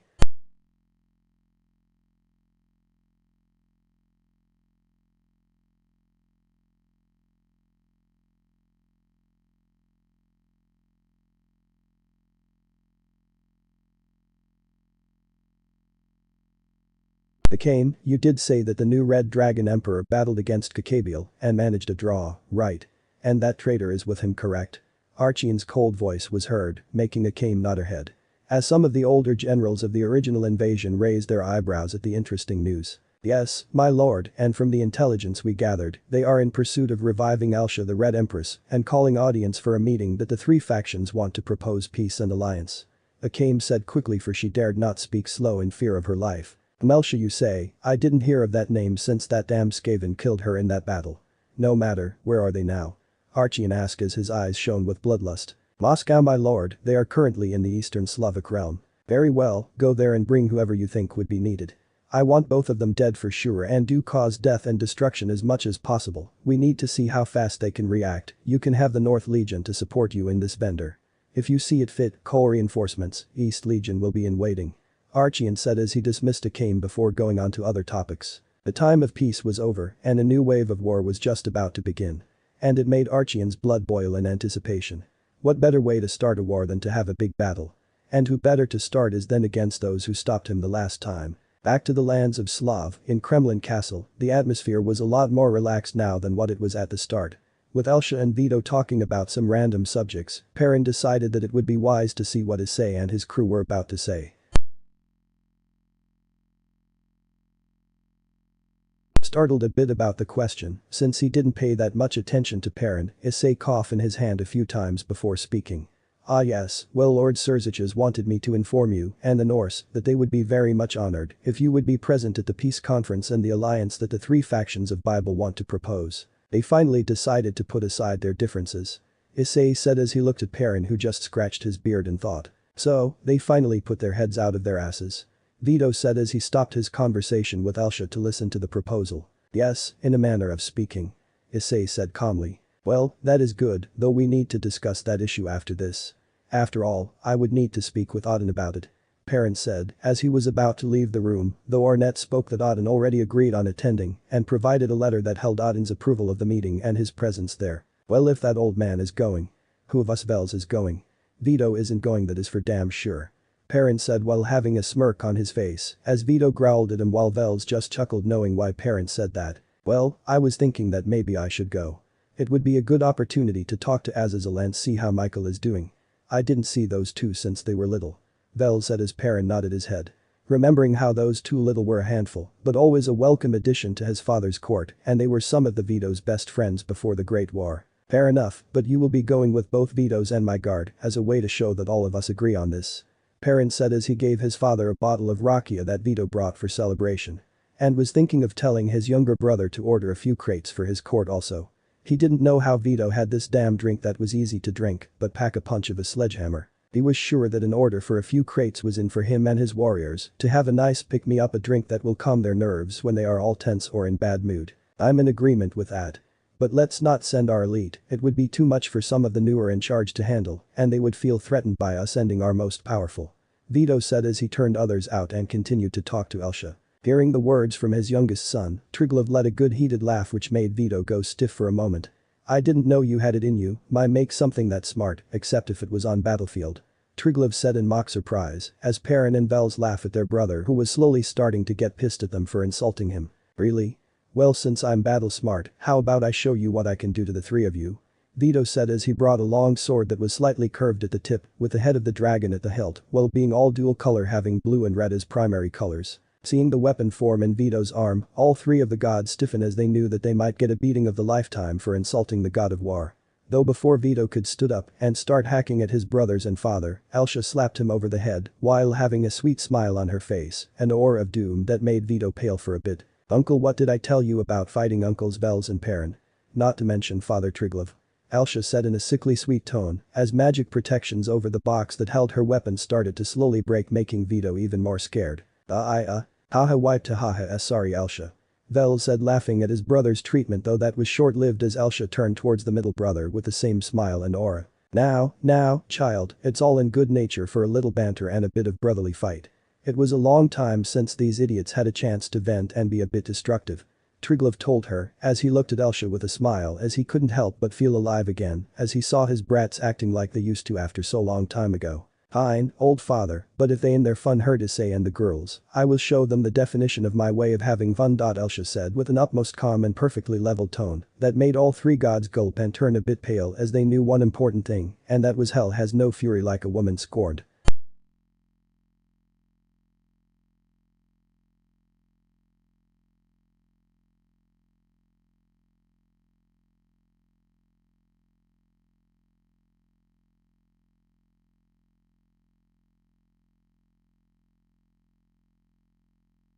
And soon Nevsky and Perrin were involved as Milo sent Vito at Perrin, who in turn hit Nevsky, and both of them sent Vito back at Milo's before a free-for-all started, all the while Triglav just put a barrier around Issei and the girls for their safety. Brothers, please be civil, Vel spoke as he tried to stop them but got two prone fists in his face by his brothers. Which made him crash to the other side of the chamber.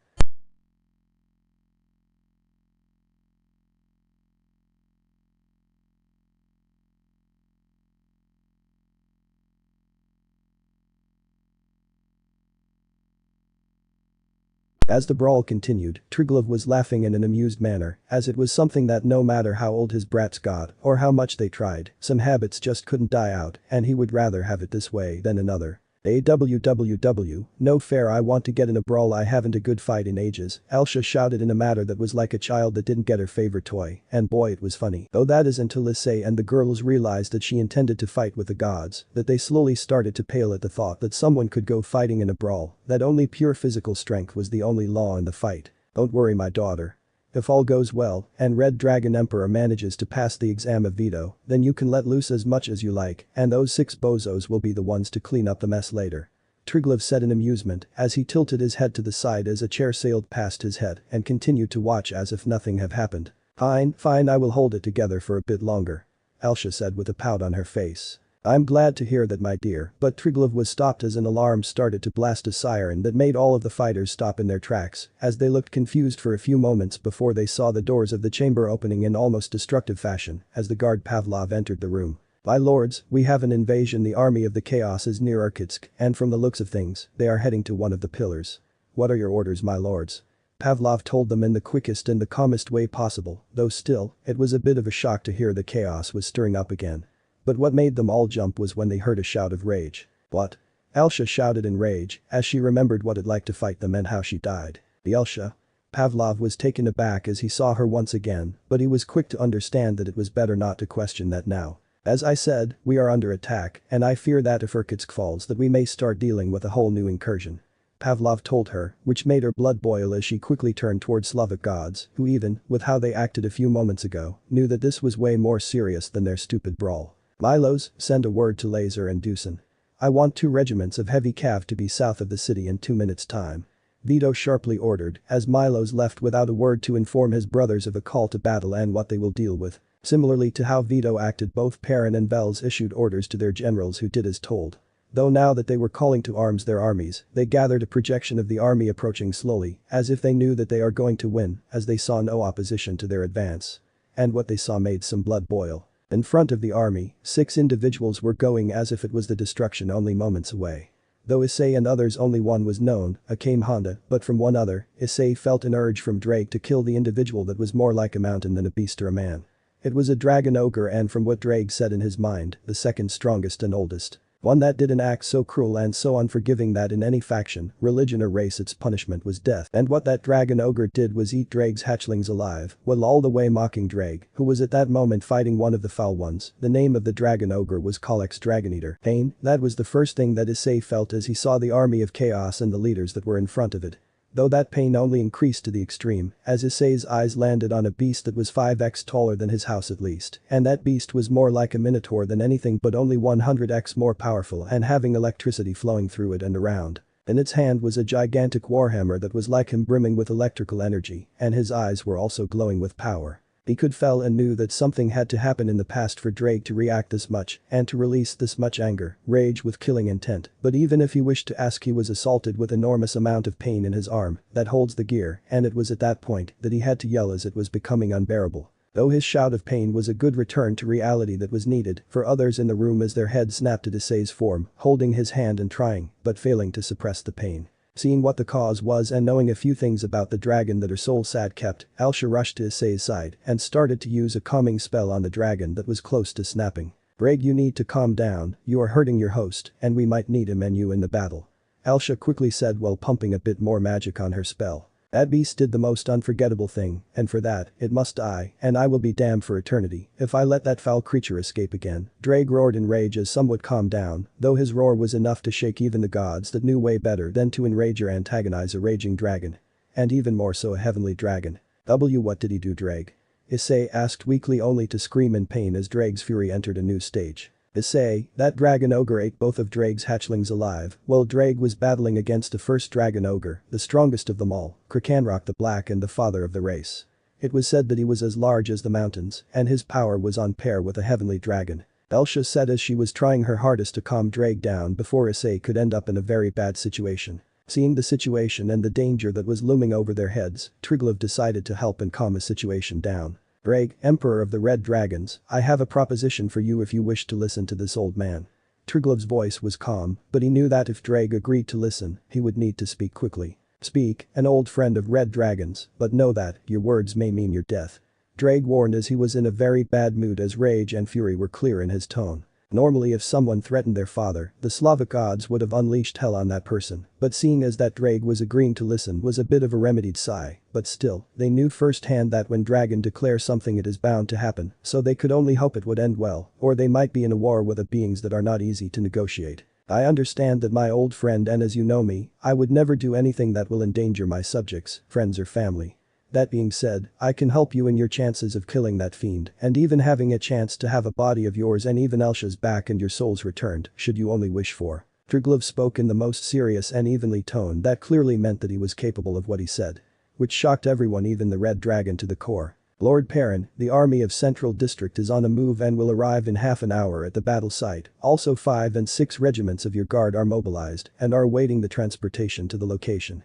Nevsky spoke as this was a bit more urgent and needed to be dealt with quickly. I see, tell the commanders that they got a green light and to get the army in battle position and to await further orders. Perrin told Nevsky as he did as he was told and quickly departed. Well, might as well aid you, brother. 2 regiments of Blood Dragon were ordered to be battle ready and to await further orders. Now that I think of it, I will send 2 more divisions of hussars as the vanguard and to hit and run. Though should it be required, I will send more forces towards the battle, even Iron Guard and Dragonborn Knights, if the situation is dire. Vito added as he saw Perrin's eyes have a bit of light in them as he heard that good news and hearing that should thing go bad, that he will have the help of 2 of the most powerful units in South Arsenal was indeed a huge relief. 2 units of wing hussars are also waiting to add you, brother. We will need an air superiority if we want to win this battle, so you can count on me to keep the sky clear. And if it isn't enough, I will send the more reinforcements, even the Sky Dragons and Wing Lancers will be in the if need be. Bells got a word that made Perrin have a smile on his face as it was a long time since they all fought together. I'm very grateful for your assistance, brothers. You have my gratitude. Perrin told his brothers who nodded their heads. That being said, I want to be a part of this battle and I'm sure that my partner would do good in helping you all and doing that test can be seen in this battle.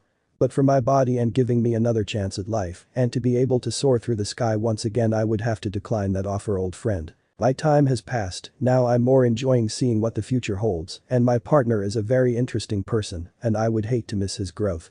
Drake said in a clear and serious tone that left no room for an argument. While the answer shocked everyone, only Triglav understood the deeper meaning to Drake's words, as it wouldn't be a life without his rival or his family, it would be only everlasting sadness that would consume the mighty dragon. You are as wise as you are powerful, Drake, and I will respect your wishes, though know this, if you ever want to change that, all you need to do is ask. I'm still in a very large debt to you, my old comrade.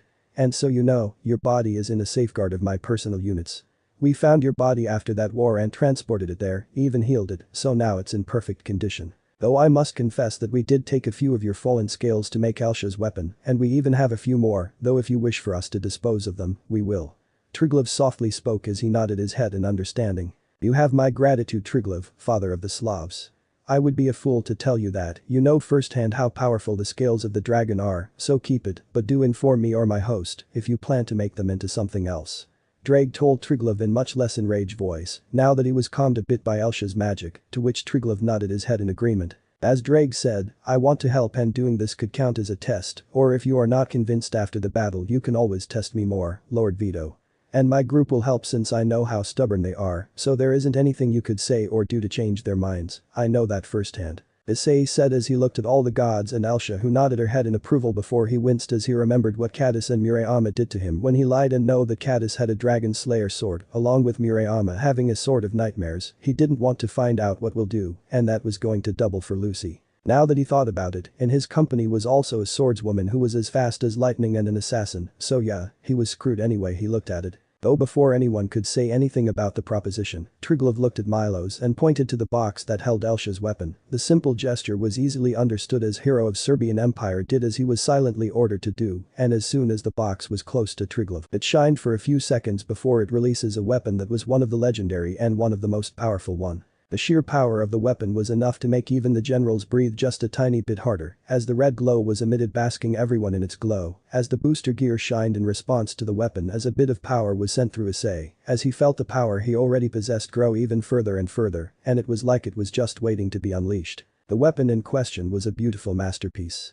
The blade shines like a polished red ruby, but the shape resembles of a jagged dragon's claw, sharp and deadly, that it could cut a human hair in one go with no struggle. It's as if the sword was part of the dragon itself, strong as its scales and powerful as its attack. The red and black complemented the blade perfectly, as it made it look like a real claw that was poised to strike at any moment. And the magic emitted from it was so dense, so potent, that was making everyone in the room fell on edge. Even Vito, the god of war, couldn't help but look at the sword with mixed emotions. Father, what is the meaning of this? Vito asked as he saw his father unleashing the weapon, even though he knew what his father was doing. It's simple, son, we are at war, and with Red Dragon Emperor offering his strength in the upcoming battle, it would be a good way to test his strength, courage, intelligence and resolve. And we both know that that is one of the prime things that make a good warrior, and as a god of war, you know those traits are important too, do you not, my son? Triglav explained as he looked at his son while the weapon floated toward him. Seeing his father's point of view and knowing that himself very well, he sighed in exhaustion before looking at Milo's and telepathy telling him what he wanted before telling his brothers the same thing, which they nodded in agreement. Fine, you win, father. Alsa and Red Dragon Emperor stay here for a few moments while you Arnette go with the rest and be ready for battle if you want to help. Milos will send you there. Also, a squad of Valkyries are also sent there for upcoming battle. As Odin saw this coming, you were given charge of the Arnette. Think of this as your promotion test. Should you accomplish this, I will personally see to it that you become a royal guard.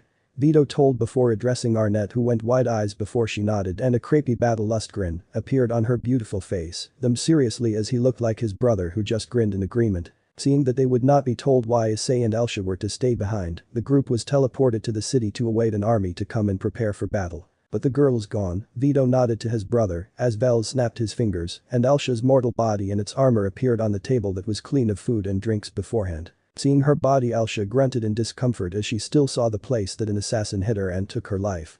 Though while she discomforted, Issei was in limbo as he didn't know how to react to this, though he saw that the body was in perfect condition, with not a single sign of her long ago passing, and even looking like she was asleep. Red Emperor, take this sword and place it in her hand while your hand with gear has to be placed over her heart.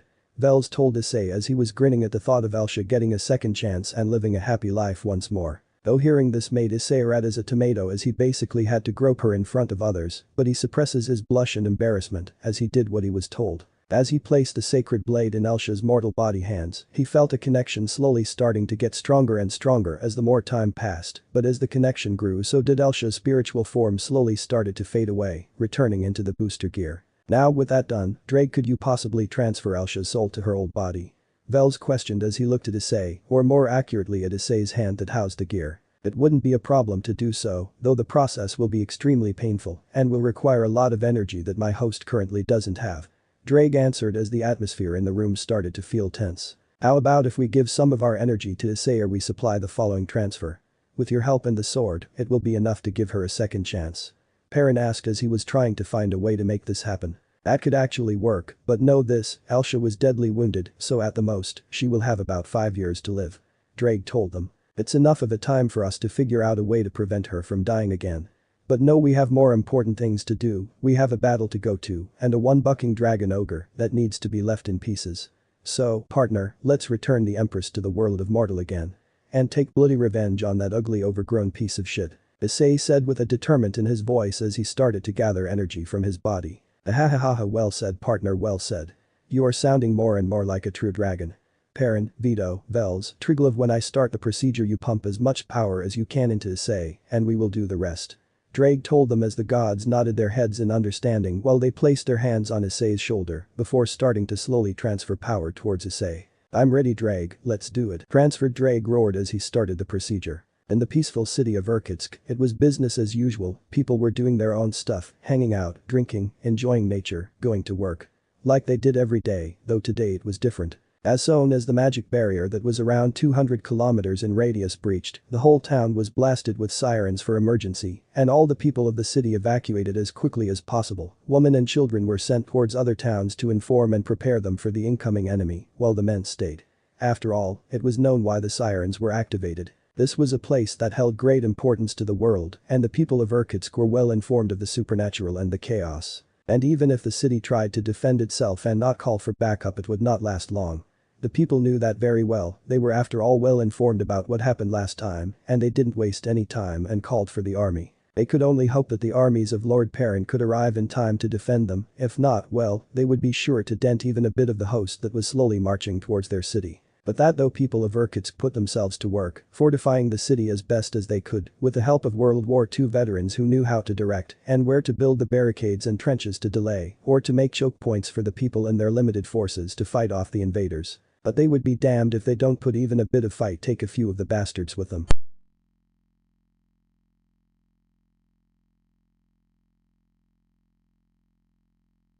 It was a horn of war. Lord Perrin's army was on a warpath, and the sound of its mighty horn was enough to steel the hearts of the people, to calm their nerves, and to let the adrenaline of battle that they all had in them slowly start to creep in their hearts. The battle instinct that was in their DNK was starting to overwhelm them. The need to utterly destroy and crush the invaders was all times high. The sound of the Perrin's army was approaching filled them with happiness, and now as they could clearly see them only a few kilometers away, they knew that the battle was about to begin. Though as the army reached the city and was welcomed in the most grandiose way, they heard 2 more battle horns announcing the arrival of the troops. And the people of the city, like the army that just arrived, couldn't believe what they were seeing. 2 more teleporting circulars with the crests of the West and South Slav symbols appeared, and from looking in them, they first saw 2 Royal Hippogriff Knights regiments of wing hussars flying in the air above them, making a few circulars in the air before forming a few wedge formations while in full battle readiness, as if they were waiting for a signal to let all heaven loose and destroy the enemy with their weapons and beasts. From the other circular, 4 regiments appeared, 2 in lightly armor and armed with spears and blades that looked like they were eager to start, as the bloodlust was oozing from them.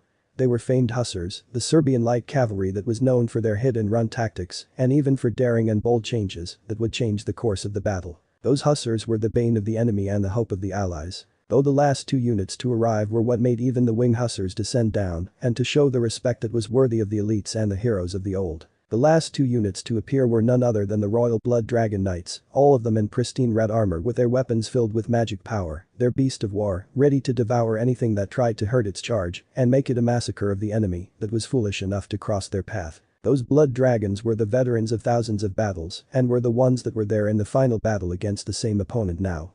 Last time they failed in their duty to protect the Empress of the Red Dragon, and since then they train and train, so when the next incursion happened, they would be ready to get their revenge. For their oath of protecting the Empress was tarnished and was reckoning to be right this time with the blood of the hated enemy.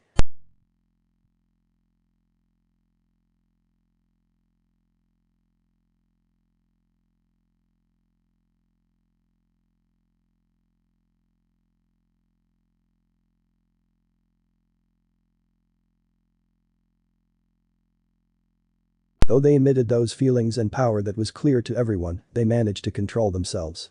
They were after all the knights, and they would dare not ruin their names or their honor. Even more so since the 2 leaders of the units were Emperor of Serbia, Dusan the Mighty, and Duke Lazar, the holy warrior of orthodoxy, the last Emperor of Serbia, the man that even with fewer men, managed to defend his country and save Europe for next 50-60 years. The battle formation was one that was as simple as possible.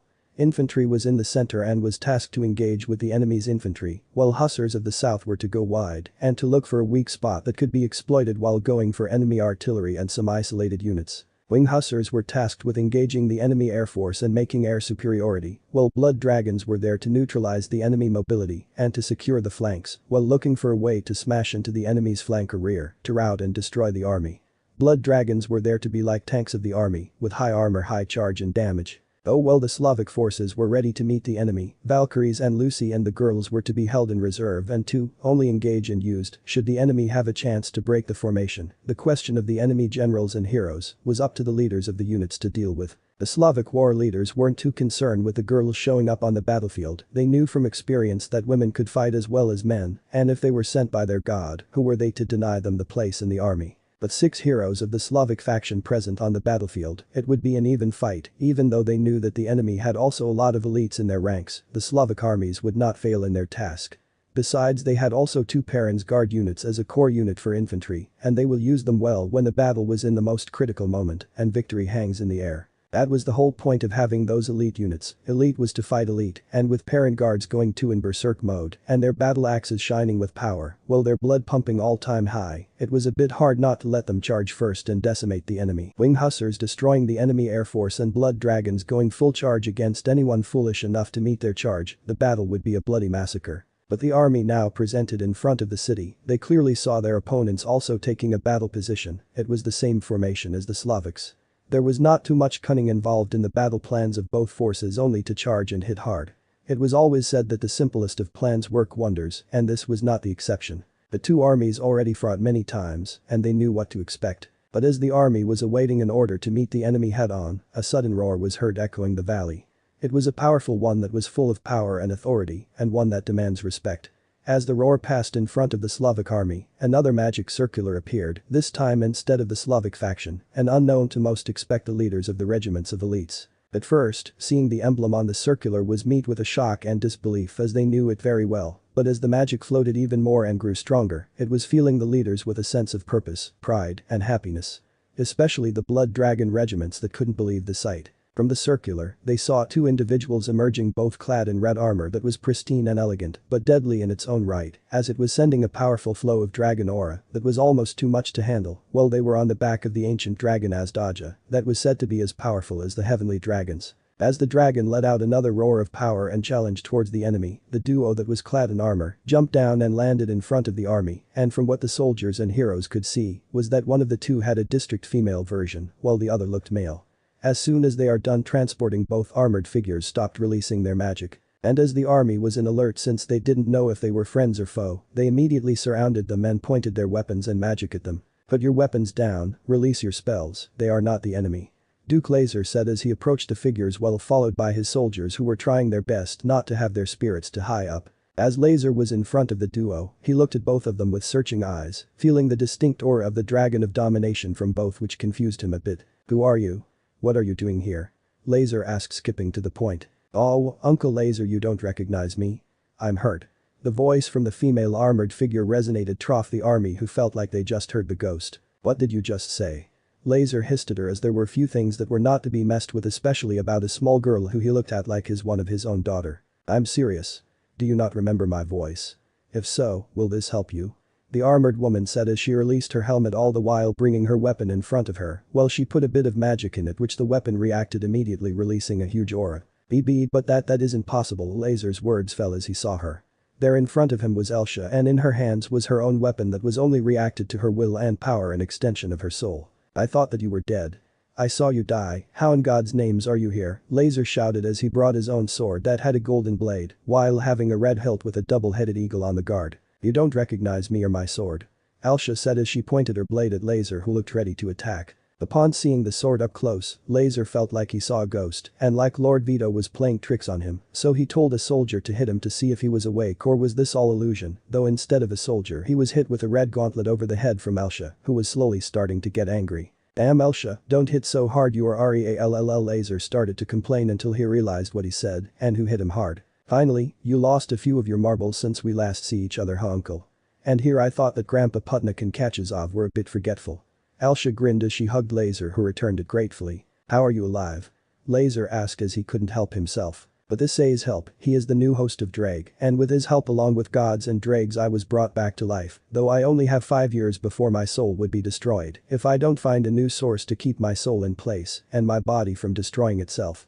Alsa explained as she gestured for Issei to come over. Hello, I'm Issei Haidu, the current Red Dragon Emperor. Issei said as he extended his hand towards Laser, who grinned as shook it. It's a pleasure to meet you, Issei, and I'm grateful for your help in bringing back the spoiled princess. The name is Laser.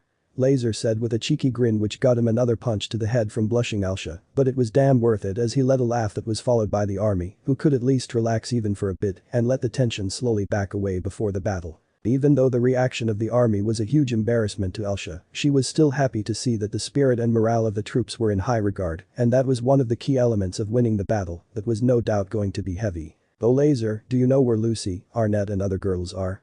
They were sent to help fight in the battle as Alsa and I. Issei questioned, but instead of Laser answering, Issei felt an urge to dodge as the hairs on the back of his head started to rise, as from a deadly aura that was heading his way. Cadis's sword was sent flying towards his head as she charges, and bears hug him. You bucking idiot, do you know how worried we were when we left you? Cadis berated him. And Issei could help but chuckle at her antics. Well, I do want to hit you repeatedly. I'm glad you are alright, and Alsa, you are back to the mortal plane, I see.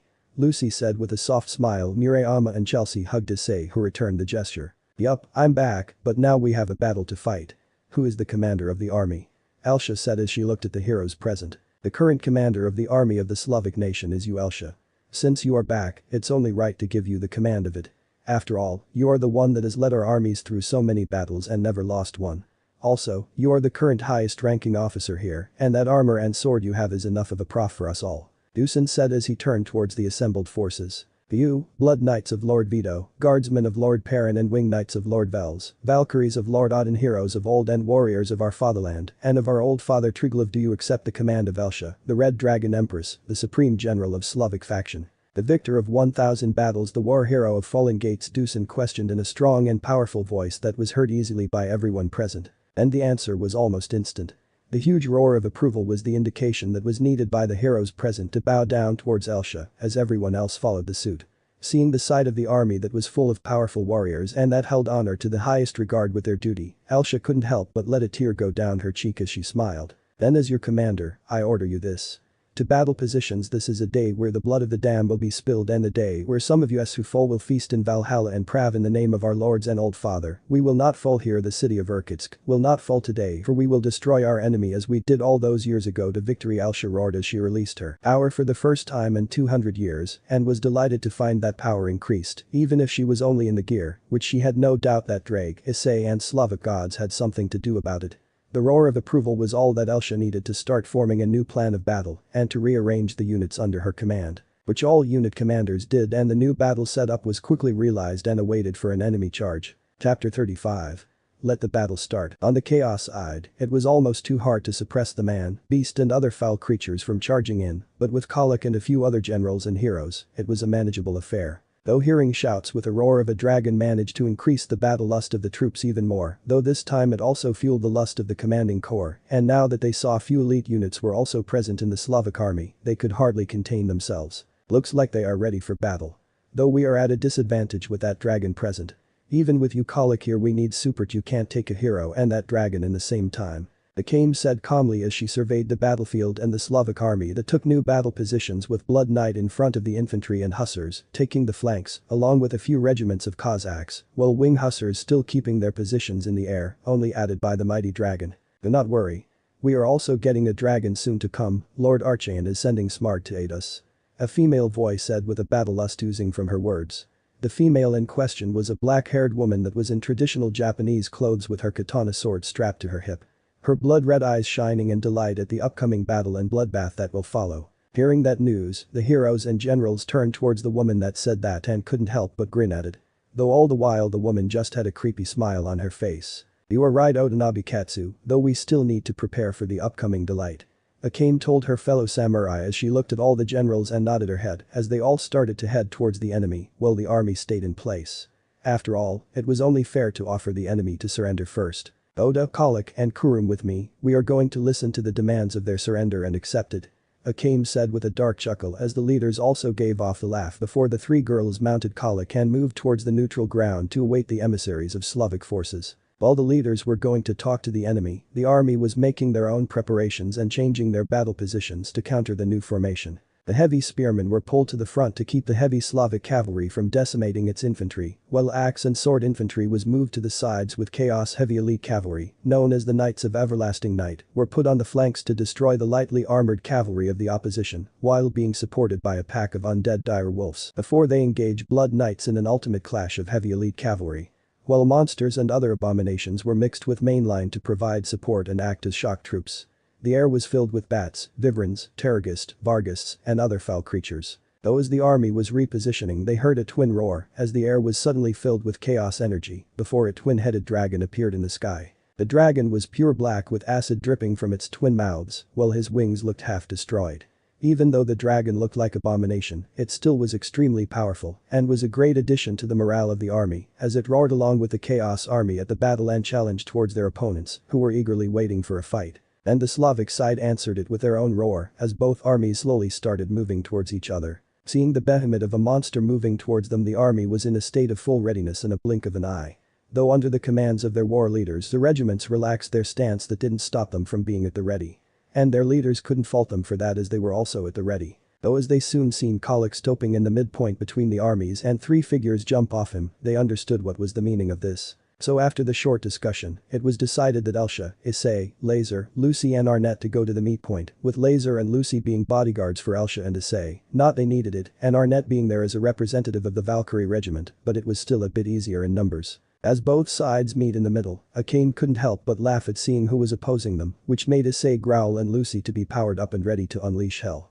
Though as Issei saw who were there, he was shocked to feel an aura similar to Akane and a one very distinguished looking girl that was clearly from the looks of thing Japan eyes. Well, what do we have here? A little red dragon, a relic of the past, a wash-up heiress of the doomed clan, a holy warrior and a little Valkyrie, not very interesting roster I will admit. Akane said with a chuck as her company laughed a bit. Well, at least we are not a would-be assassin, with what I can see, and also would-be sister, followed by a Japanese-looking samurai, and an ugly as buck monster that is a coward, as much as he is large with a look that even his own mother wouldn't love. Al-Shakami said, making the chaos group stop laughing as they looked ready to kill for the insult they received. Especially Colic, who didn't like being called a coward one tiny bit. "Watch your mouth, insect, I might show you how much of a coward I am when I flatten you and your puny army." Colic said, well, more like thundered, as his voice was so loud and it shocks the whole valley as much as the dragon's roar did. "Well, ugly, I have some bad news for you. Someone here wants your head and wants to hang it on his trophy rack for what you did, and I'm telling you no, promising you that will happen before this day ends." Alsa said as she looked at the monster with cold and deadly eyes, which the huge monster just grinned as he knew about whom she was talking about. "Ah yes, Drake, I must say it's a pity you are sealed, your hatchlings were delicious, I only wished you had more." Colic roared in amusements as Issei and Drake's rage grew even more as he powered up and prepared his dragon shoot, only to be stoked by Alsa holding his hand and lowering it down. "Not now, Issei. You too, Drake, wait a bit please." Alsa whispered to Issei, who growled but complied with her request. "Well, seeing as you came here, it's only reasonable for us to accept your surrender, so we will gladly accept it, of course. But you will have to execute the head of each regiment. If you do not comply, there is a battle that awaits us and your death either way. Pick your death." Kurum said as she unleashed her weapon that released a torrent of chaos energy. "Well, that is fine with us since we prefer death in battle than servitude. We will meet you all in battle." Laser said as he turned around and started to walk away with others. "Then the battle is." Akame said as and her group returned towards the army. All the while her eyes shined with bloodlust and eagerness to commence the bloodbath. This day would be one of the bloodiest since the last great human war. Leaders from both sides had some final words to their armies. It was a moment to march forward and to meet their enemy. As they were marching forwards, Issei couldn't help but think about what Alsa said to them before they moved to the battlefield. Flashback, as soon as they returned and after Alsa told the troops what happened and even made them laugh a bit, for a final morale boost, she called for Issei and the girls to come with her so that she could tell them a few things before the start of the battle that will forever change them. "What I'm about to say is not easy and will definitely be hard for you to deal it, especially if you never done this. But the moment you take a life away, you will never be the same." Alsa said as she looked at everyone, more specifically at Issei and Kendo duo, as they were still virgins in this bloody affair. "What do you mean, Alsa?" Murayama asked as she looked a bit lost at what Alsa was trying to say, while Caddis nodded her head as to confirm that she also didn't get what Alsa was talking about, while Issei was a bit uneasy about the topic. "What I'm saying is that among all of us here, you two along with Issei are still virgins," Alsa said, but as she guessed it, they didn't get what she was aiming for as the girls blushed, while Issei looked just confused. And seeing the confused look in Issei's eyes, the girls widened their eyes, mostly Kendo duo and Chelsea, as they didn't know about Lucy's surprising reward. While Lucy blushed a bit as guessed what the three girls thought. And as the trio were about to point out that, more like shout out, they were cut off by Alsa. "And no, I'm not saying in bed, so get your heads out of the gutter, I'm saying in a way of killing. And this is not to be taken lightly, is this understood?" Alsa seriously spoke, her cold and commander-like nature quickly making them look at her in fear as they stood still like boards. They were quick to remember that in front of them was a dragon empress and a veteran of a deadly art of war that saw countless battles and fought in most if not all of them. Her voice, let alone her dangerous look, was enough to put them back in line. It was at this time that they remembered the look of dread at many of Norse gods when they spoke of her prowess and her power. The added bonus of being a commander of one of the strongest elite units of the two factions was only reserved for the most powerful and battle-hardened. If the group remembered correctly, only 5 people were stronger than her in her prime, and even, they still had trouble when facing her in a spar. 3 warriors of Slavic faction and 2 Valkyries of the Norse faction, but that was more than enough for the gods to give her the chance to lead their mighty armies into battle, and she delivered on their fate and trust, as she was a natural-born leader and a fighter. The booster gear only adding to her status as the true empress of the Red Dragon. The queen of battlefields. What Alsa is trying to say is that you never took a life, never killed a person, be it in self-defense, assassination or a fight. You are still green. And no, Issei, stray devils are more like monsters that are brainless and soulless, they are like worse the wild animals. Chelsea said, well, a bit shaken from the look that she received from Alsa, before calming herself and sighing as she knew very well how she handled her first kill. It was not a pretty sight and she was not very proud of it. Was all that the trio said as they looked at a more informative answer, which was given by Arnette, who somehow managed to stay calm under the glare. Look at it like this, will ya? Well, you are like this, clean hands and a soul not tarnished with knowing you killed someone, even when you are extremely angry and wish for someone to die, that feeling will pass in a few moments. Well, if you are like us.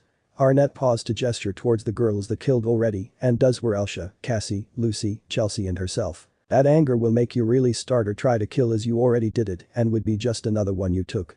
The point of this is to tell you that when you finally do kill, not to take that lightly, as it will tarnish you and it will slowly become an enjoyment that will make you worse than even. Well, I will let you think about it. Arnette said her piece before she saluted towards Alsa, who returned the gesture and walked away towards her unit. Oh yeah, and whatever you do, Red Dragon Emperor, do not let your anger get to the point of that.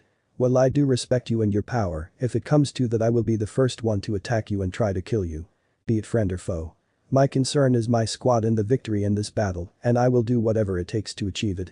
Even if it means killing you. Arnette said as her eyes flashed ruby red for a moment before she smiled and continued towards her unit, and making Issei gulp a bit at the creepy smile he received from the red-haired Valkyr. Partner, what Alsa was trying to tell you is that when you make your first kill, you will never be the same.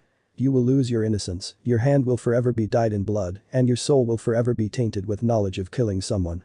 Drake explained, getting Issei and the Kendo duo to pause in their breathing, as this was something that they didn't know. Well, that is true, little Issei. Remember that there is a difference between killing in battle and just killing in general. In battle, you kill to survive and to keep your comrades alive, not for the sake of killing. Belzard spoke, surprising all of them since he didn't speak at all since their time at the Norse. And where were you this whole time, you crazy bastard? Issei asked as he felt a bit pissed that his teacher in martial arts was nowhere even when he was in his mind. Oh, that, I had a few things to sort out with some bastards. Nothing to worry about really.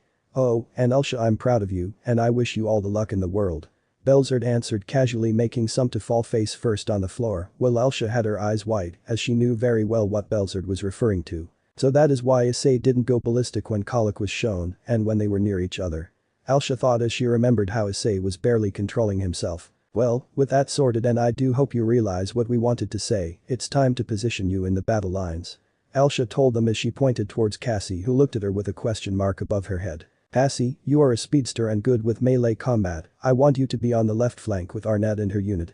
When I give you a signal, you are to, along with her unit, enter the engagement and try to force as many enemies as you can to your position. If you feel that your position will be overrun, you are to ask for reinforcements, and I will try to send you some units to help.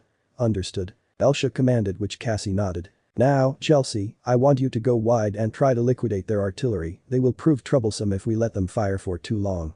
Just a warning, the crew are chaos dwarfs that are magic resistant and extremely armored. They are stubborn as they come, and they are unbreakable, so you will need to kill them to the last. You will receive a unit of hussars to help you in this. Oh, do watch for enemy units that will guard them. They will probably be lightly armored, but still be careful. Hearing her orders, Chelsea nodded with a grin. Murayama, Cadis, I know this is going to be tough, but I want you two to stay and be with Royal Guards unit. I know you want to contribute, but, honestly, I don't know how well you will fare in this kind of battle, so try and keep the engagement with the enemy to a minimal, okay? If it's extremely necessary or you spot a weak point, alert the unit commander of it and they will deal with it. Alsa said while it hurt her to say it, it was only for their own good, which the girls understood thankfully. Now, that leaves us with Lucy and Issei. Lucy, you are to be on the opposite flank of Cassie, use everything you have, and don't hold back at all.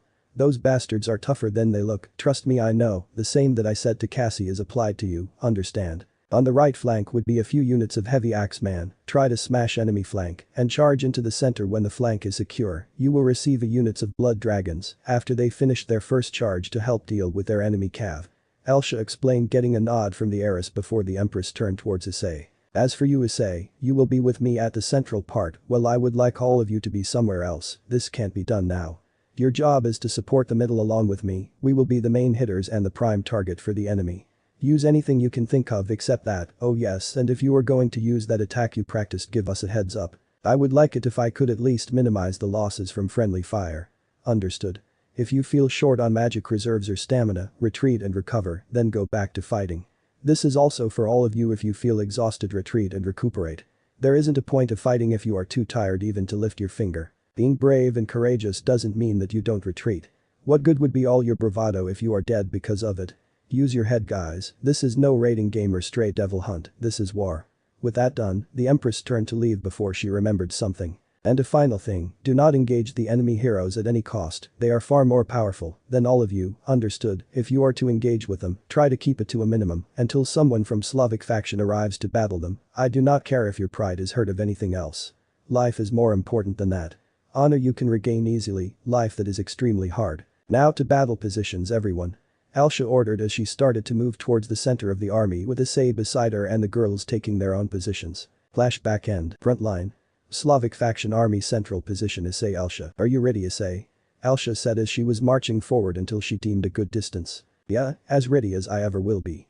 Issei responded as he steeled himself for the upcoming battle. Do not worry, you will be fine, and think of this as your first ever true fight. Well, the battles you had with Riser and Kakabiel were real and dangerous, it's nothing in comparison to this. There you only needed to be concerned of one opponent, here you must worry about a lot more.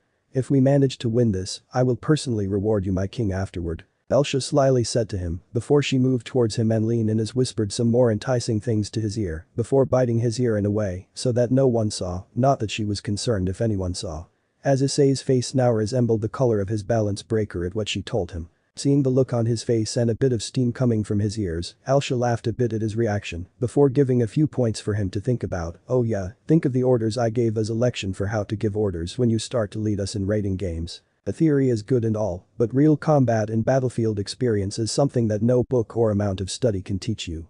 Trust me on that, everyone here has experienced at least a dozen battles in their time.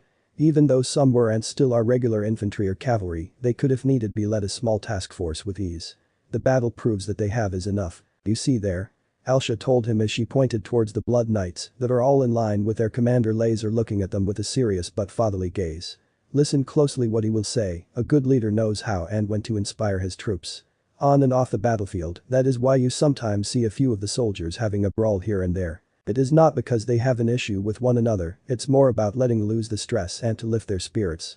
Now listen closely, Uncle Laser is one of the few people that are known to inspire people's hearts, and even after his fall. His words and his curse and order is still so strong in his people's minds that they obey it without a second thought or question. But his people obey it not out of fear, but out of respect and courage that he himself set about, a high standard for bravery and courage, when it was a time of great peril, and paid for in his own blood. Even Vito was moved when he heard it, and after that battle, he literally forced Vels to bring Laser to his court and was ready to go to war for a warrior like him. Vito is a man that respects bravery, cunning and strength, but above all else, he respects those that showed a warrior code. Those who would never point their swords or guns on the defeated or those who could not fight. Because he sees that as the ugliest form of humanity, and he himself wouldn't even blink before destroying anyone who did something like that. Alsa told him quietly. Humming a bit from imagining what Alsa said, Issei nodded his head before he looked over at the regiment of the Blood Knights that were eager to hear their commander. They all dismounted their steeds and form a solid line of flesh and iron that was a magnificent sight to see and in Issei's honest opinion a bit frightening. My sons, I will be honest with you as I was all this time. When I heard that those bastards are coming back, I volunteered our regiment to fight. I know that I committed all of you to this battle and a chance that you may lose your life for good this time. I will be the first to say, I fear what may happen. But I am not scared about my life. My life was gone the moment I entered the field of Kosovo on our Lord's Day, and I do not regret it one bit that my mortal body was destroyed. My regret is that I did not do enough on that day, didn't ensure more for our country, our people who even besides that magnificent battle, still look up to us, to be their guardians in battle. We are their hope and inspiration. Now as I look at the host that is threatening our lands again, I feel as that same fear from centuries ago is coming back. That we may fail in this battle. And it makes my blood go cold. If any of you have doubts about this, you are free to turn around and go back, I will not stop you or commend you on this. We are about to fight the bastards that killed our closest and dearest ones, and they do not know the word surrender and give up, they will kill you all if you falter for a second.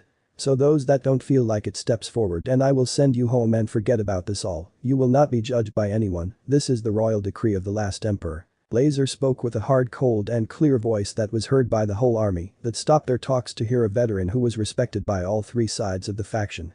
A veteran that even those who didn't come from his own homeland heard and some extremely lucky ones had a chance to see on the field of battle. And see the man's prowess in the art of war. He wasn't picked to be the leader of the elite regiment just because of his status during his life, he was picked because of his battle prowess and cunning abilities. And his men glared hard at Laser at this insult to their warrior code of Red Dragon and their holy vow to defend their homeland. Laser couldn't help but smile as he knew one thing about the regiment that he leads. They were bloody bastards, all of them, him included, that would rather fight alone on the battlefield against 10 armies than have anyone else fight in their stead. While they enjoy a good meal and a few shoots of rakia and wine, they were the elite of the elite for buck's sake, the best sodders that any faction would hold back to keep them for the worst situation. But to them what was the point of being an elite if you are sitting on your butt the whole day? They were born, raised and trained to fight like warriors, their DNK damned that they fight against anyone that threatened to claim their lands, and their blood and soul roared at them that anyone foolish enough to try to enslave their people take their homes would pay with their own blood as it is a way of the warrior. They were the famed Knights of the Orthodoxy, a regiment that even after the fall of the Southern Realm, went to fight with their brothers on the East and West and helped them in their troubled times, earning them the fame and respect from others while instilling fear into their enemies. But everyone knew that when they declare that they will take to the field there was nothing that can be said or done to prevent that from happening. Even Lord Vito once tried to prevent them from going, but it turned to be a big mistake as they all declared that if he wished to stop them, he would need to defeat each and everyone from the regiment in an honorable duel or to kill them all outright. And even Vito was not that confident to beat all of them, and he refused to kill his men. He loved every one of his soldiers and subjects like his own blood. He would be damned to kill the men that were like his own sons to him. But as it turned out, it was like the regiment had a sixth sense, as they later reported that they engaged a division of Spahia, an elite Ottoman Empire cavalry that was doing great damage to the infantry. The battle was a victory for the Slavic forces, and the destruction of the Spahia was a large bonus to the morale for the nations of the south. Since then, no one questioned when they chose to go to the field of battle and even send reinforcements to help them. So Laser felt great relief when he told Milos to send his unit to combat and that he will see to it that the battle, if not won quickly, will last long enough for the 1st, 2nd and 4th armies of the Slavic faction to join the fray and deliver the death blow. Milos agreed instantly, as he knew how his lord, when they were still mortals, thought, and he fully agreed. Laser knew that he would be at mercy of his troops' hard and few choice words that would be harder than a hit to the face or any other injury if he didn't agree to their silent but louder than a roar of a dragon request to take their bloody vengeance on those buckers that managed to tarnish their honor, and Laser was with them and wanting to rip them apart 100%. He had no problem of having a brawl with his men, honestly, he preferred it over the words, but he knew his men and their bloody in it that even he had in spares. It was something that was like a blessing and a curse, that in it was so high in the realm of the south that it proved to be extremely beneficial in war times, but a damn curse in peace. Now I know you all, and I know that you all have a few nice and warm words for me for telling you this. But seeing you like this and being surrounded by this magnificent host, led by our own Empress of the Red Dragon with the current Red Dragon Emperor, I can tell you this, all of you who held your vows to me are of this day forward finished. Our vows were never to a leader, it was always for those who can't fight or are unable to fight. So set your heart, steel your nerves, and ready your body and soul. From today onwards, we don't fight for emperor, king, duke or any other man or title, even for our gods, we don't fight for them, we fight for what is behind us, our homes, our farms, our land, our old, our women, our children. So, let those foolish enough to face our might hear our resolve. Blast the war horns, sound the song of Prav, let the earth shake from our charge, let the wind bring fear to the enemy, and let the sun shine for our victory in a battle that hasn't been seen since the last incursion. The time for talk is over, now it's time to fight for the fatherland, Laser shouted with all his might as the battle horns from all the units blasted in sync, while the warriors roared in approval at the words that held true in all of their hearts. The victory Dusan lifted his weapon high in the air and shouted as his troops started to pound the shields with their weapons while answering the cry. The victory, I didn't hear you maggots, are you warriors or pussies? To victory Dusan shouted again, provoking them to let out an even mightier roar. The victory, do not forget my sons, the battle isn't won by the type of weapon you wield, but by the heart and soul, remember for what we are fighting for. Laser shouted his final words that were the inspiration for the rest, who felt their morale hit the all-time max. Forward march, Alsa shouted as she decided it was time to battle, she didn't want to lose the adrenaline that was hitting everyone in the moral boost. Entering his balance breaker again and powering up, Issei felt his motivation to win in this bloody affair all-time high. He now understood what Alsa was talking about, and he was sure to use that for next time he needed to bring up the moral or to encourage someone before the fight. The army marched for a few moments before Alsa lifted her hand and made a fist, and as one the whole army stopped on a dime, taking their battle positions and battle formation. Spearmen making a phalanx-like formation, swordsmen and axemen a bit wider formation for an easy way to fight, while light cavalry making armed their bows and started to make a circular, while fully prepared to fire off their deadly load, and the elite heavy cavalry making a wedge formation with outer riders armed with lances and those in the middle with axes and swords with a ready. Slavic air forces along with Dragon following the suit of their earth counterparts and eagerly awaiting an order to charge the enemy. Artillery, I want you to aim for their heavy troops, spare no ammo, I want them dead before the Blood Knights even come close. Archers to the front, in down everyone that comes in rage, when you are out change to melee weapons and hit them hard. Do not engage if you have ammo. Here they come, someone shouted as they all saw that a few units from the enemy break rank and go on a crazy suicide charge. Hold the line, let them come to the kill zone, a Russian commander shouted to his troops. And as soon as those berserkers were enraged, the volley after volley of heavy rocket batteries and heavy arrowheads made quick work of enemy, leaving only corpses on the neutral ground. though the lasted only for a few moments before the Chaos Army went full charge and pushing the range units to their absolutely limit of firing, as the unending volley after volley was sent towards the enemy, who even with the loss of large number of men, beasts and other unthinkable monsters, pushed forward without the care for the losses that they suffered. So after one more load of heavy arrows were fired, the heavy Dvor archers and the Streltsy pulled back behind the blood dragons who started their own counter, supported by volley storm of magic and other projectiles, and the charge of those heavy armored knights was something that Issei will never forget. The charge was all-inspiring, strong and terrific. The impact of the charge was so strong that the first row of the enemy was sent flying all the way back to the end of the enemy's army, while those who didn't suffer that nicer day were trampled by the beasts, while those who were somewhat standing were quick killed by the riders within a few moments of the impact. The battle was a gruesome affair for both sides. Both the Chaos and Slavic faction had huge causalities, though even with it the fighting was not over as the battle was still in the air. And to make things worse, the more reinforcements from both sides were entering to the field as the dead and injured keep stacking up. The only good thing for the Slavic forces were that they managed to get the upper hand in this battle, thanks to the early victories on the right flank, where the Blood Knights managed to engage the Chaos Elite Cavalry and force them in a sandwich between them and the heavy infantry that with now the help of their own elites, cut down the enemy, making the Chaos faction lose its top-tier troops. Though that is not to say that they died without causing a lot of casualties to the enemy. But even with a number of Sodders and even Blood Knights dead from the fighting the enemy, it was a small price to pay as the path to the enemy's flank was clear and the center was exposed to the attack. But the greatest victory that the armies of the three realms had was the utter destruction of the enemy's artillery that was from the start pounding them with its hellish payload. It was just as Alsa said, the artillery was guarded well with a few heavy units of Chaos warriors, but the tide of the battle and the destruction of the Chaos left flank forced those guards to reposition to hold off the assault of the Blood Knights and the Hussars that broke of the flanking force to attack the enemy in the rear, forcing them to hold their positions, while the Blood Knights smashed them to a bloody pulp. That left the crew alone, and the moment that they were left without protection was the moment where the Cossacks and Chelsea hit them hard. Even though they were artillery crews, they fought like they were the elite units. Even when they lost half of their men, they didn't show any kind of fear or waver. They even fought harder and deadlier. But even so, they were in the end slaughtered by the Cossacks. Though Chelsea would without a doubt say that she didn't want to face Chaos Dwarfs anytime soon again. Though that was before the right flank was forced to withdraw to their original position, as the whole army of Chaos appeared and instantly went on the offensive, forcing the slightly exhausted troops to start a fighting retreat. With Blood Knights and Hussars being a vanguard for the infantry to pull back and set up their formation. The valiantly fighting cavalry was in the end forced to break off from fighting as they were in danger of being surrounded, and that was not something that they planned. So as soon as the signal was given from their infantry that they were in position and formation, the mighty cavalry units withdraw from the fighting back through their lines to take some rest and to re-armed or to heal their injuries. Leaving their infantry to deal with the second wave of enemy. Though the break that Blood Knights and Hussars made was enough for the Slavic battle mages to heal and even recover stamina to their units, that would be the first line while the back line was healed after. While the situation on the right flank was in confusion, the left flank was extremely hard-pressed with a huge number of enemies that were pouring from the magic circular that was sending endless numbers of fresh troops into the fray. And the left flank should have been destroyed a long time ago, if not for the resilience of the Valkyries and the intervention of the Perrin's Guard that managed to push back the enemy long enough for the Slavic reinforcements to arrive and form ranks and formations. The broken units that were forced to withdraw from the battle were quick to reform and in some cases to merge into a new unit, with what survived of the higher officers to take command of the newly formed units of infantry before going back to the front to fight off the enemy. Though even with them present it was still hard to keep the ground as the enemy was relentless in their assault. But the most important thing that happened was the air victory of the Wing Hussars and the Azdaja that even managed to kill the enemy dragon in a single combat.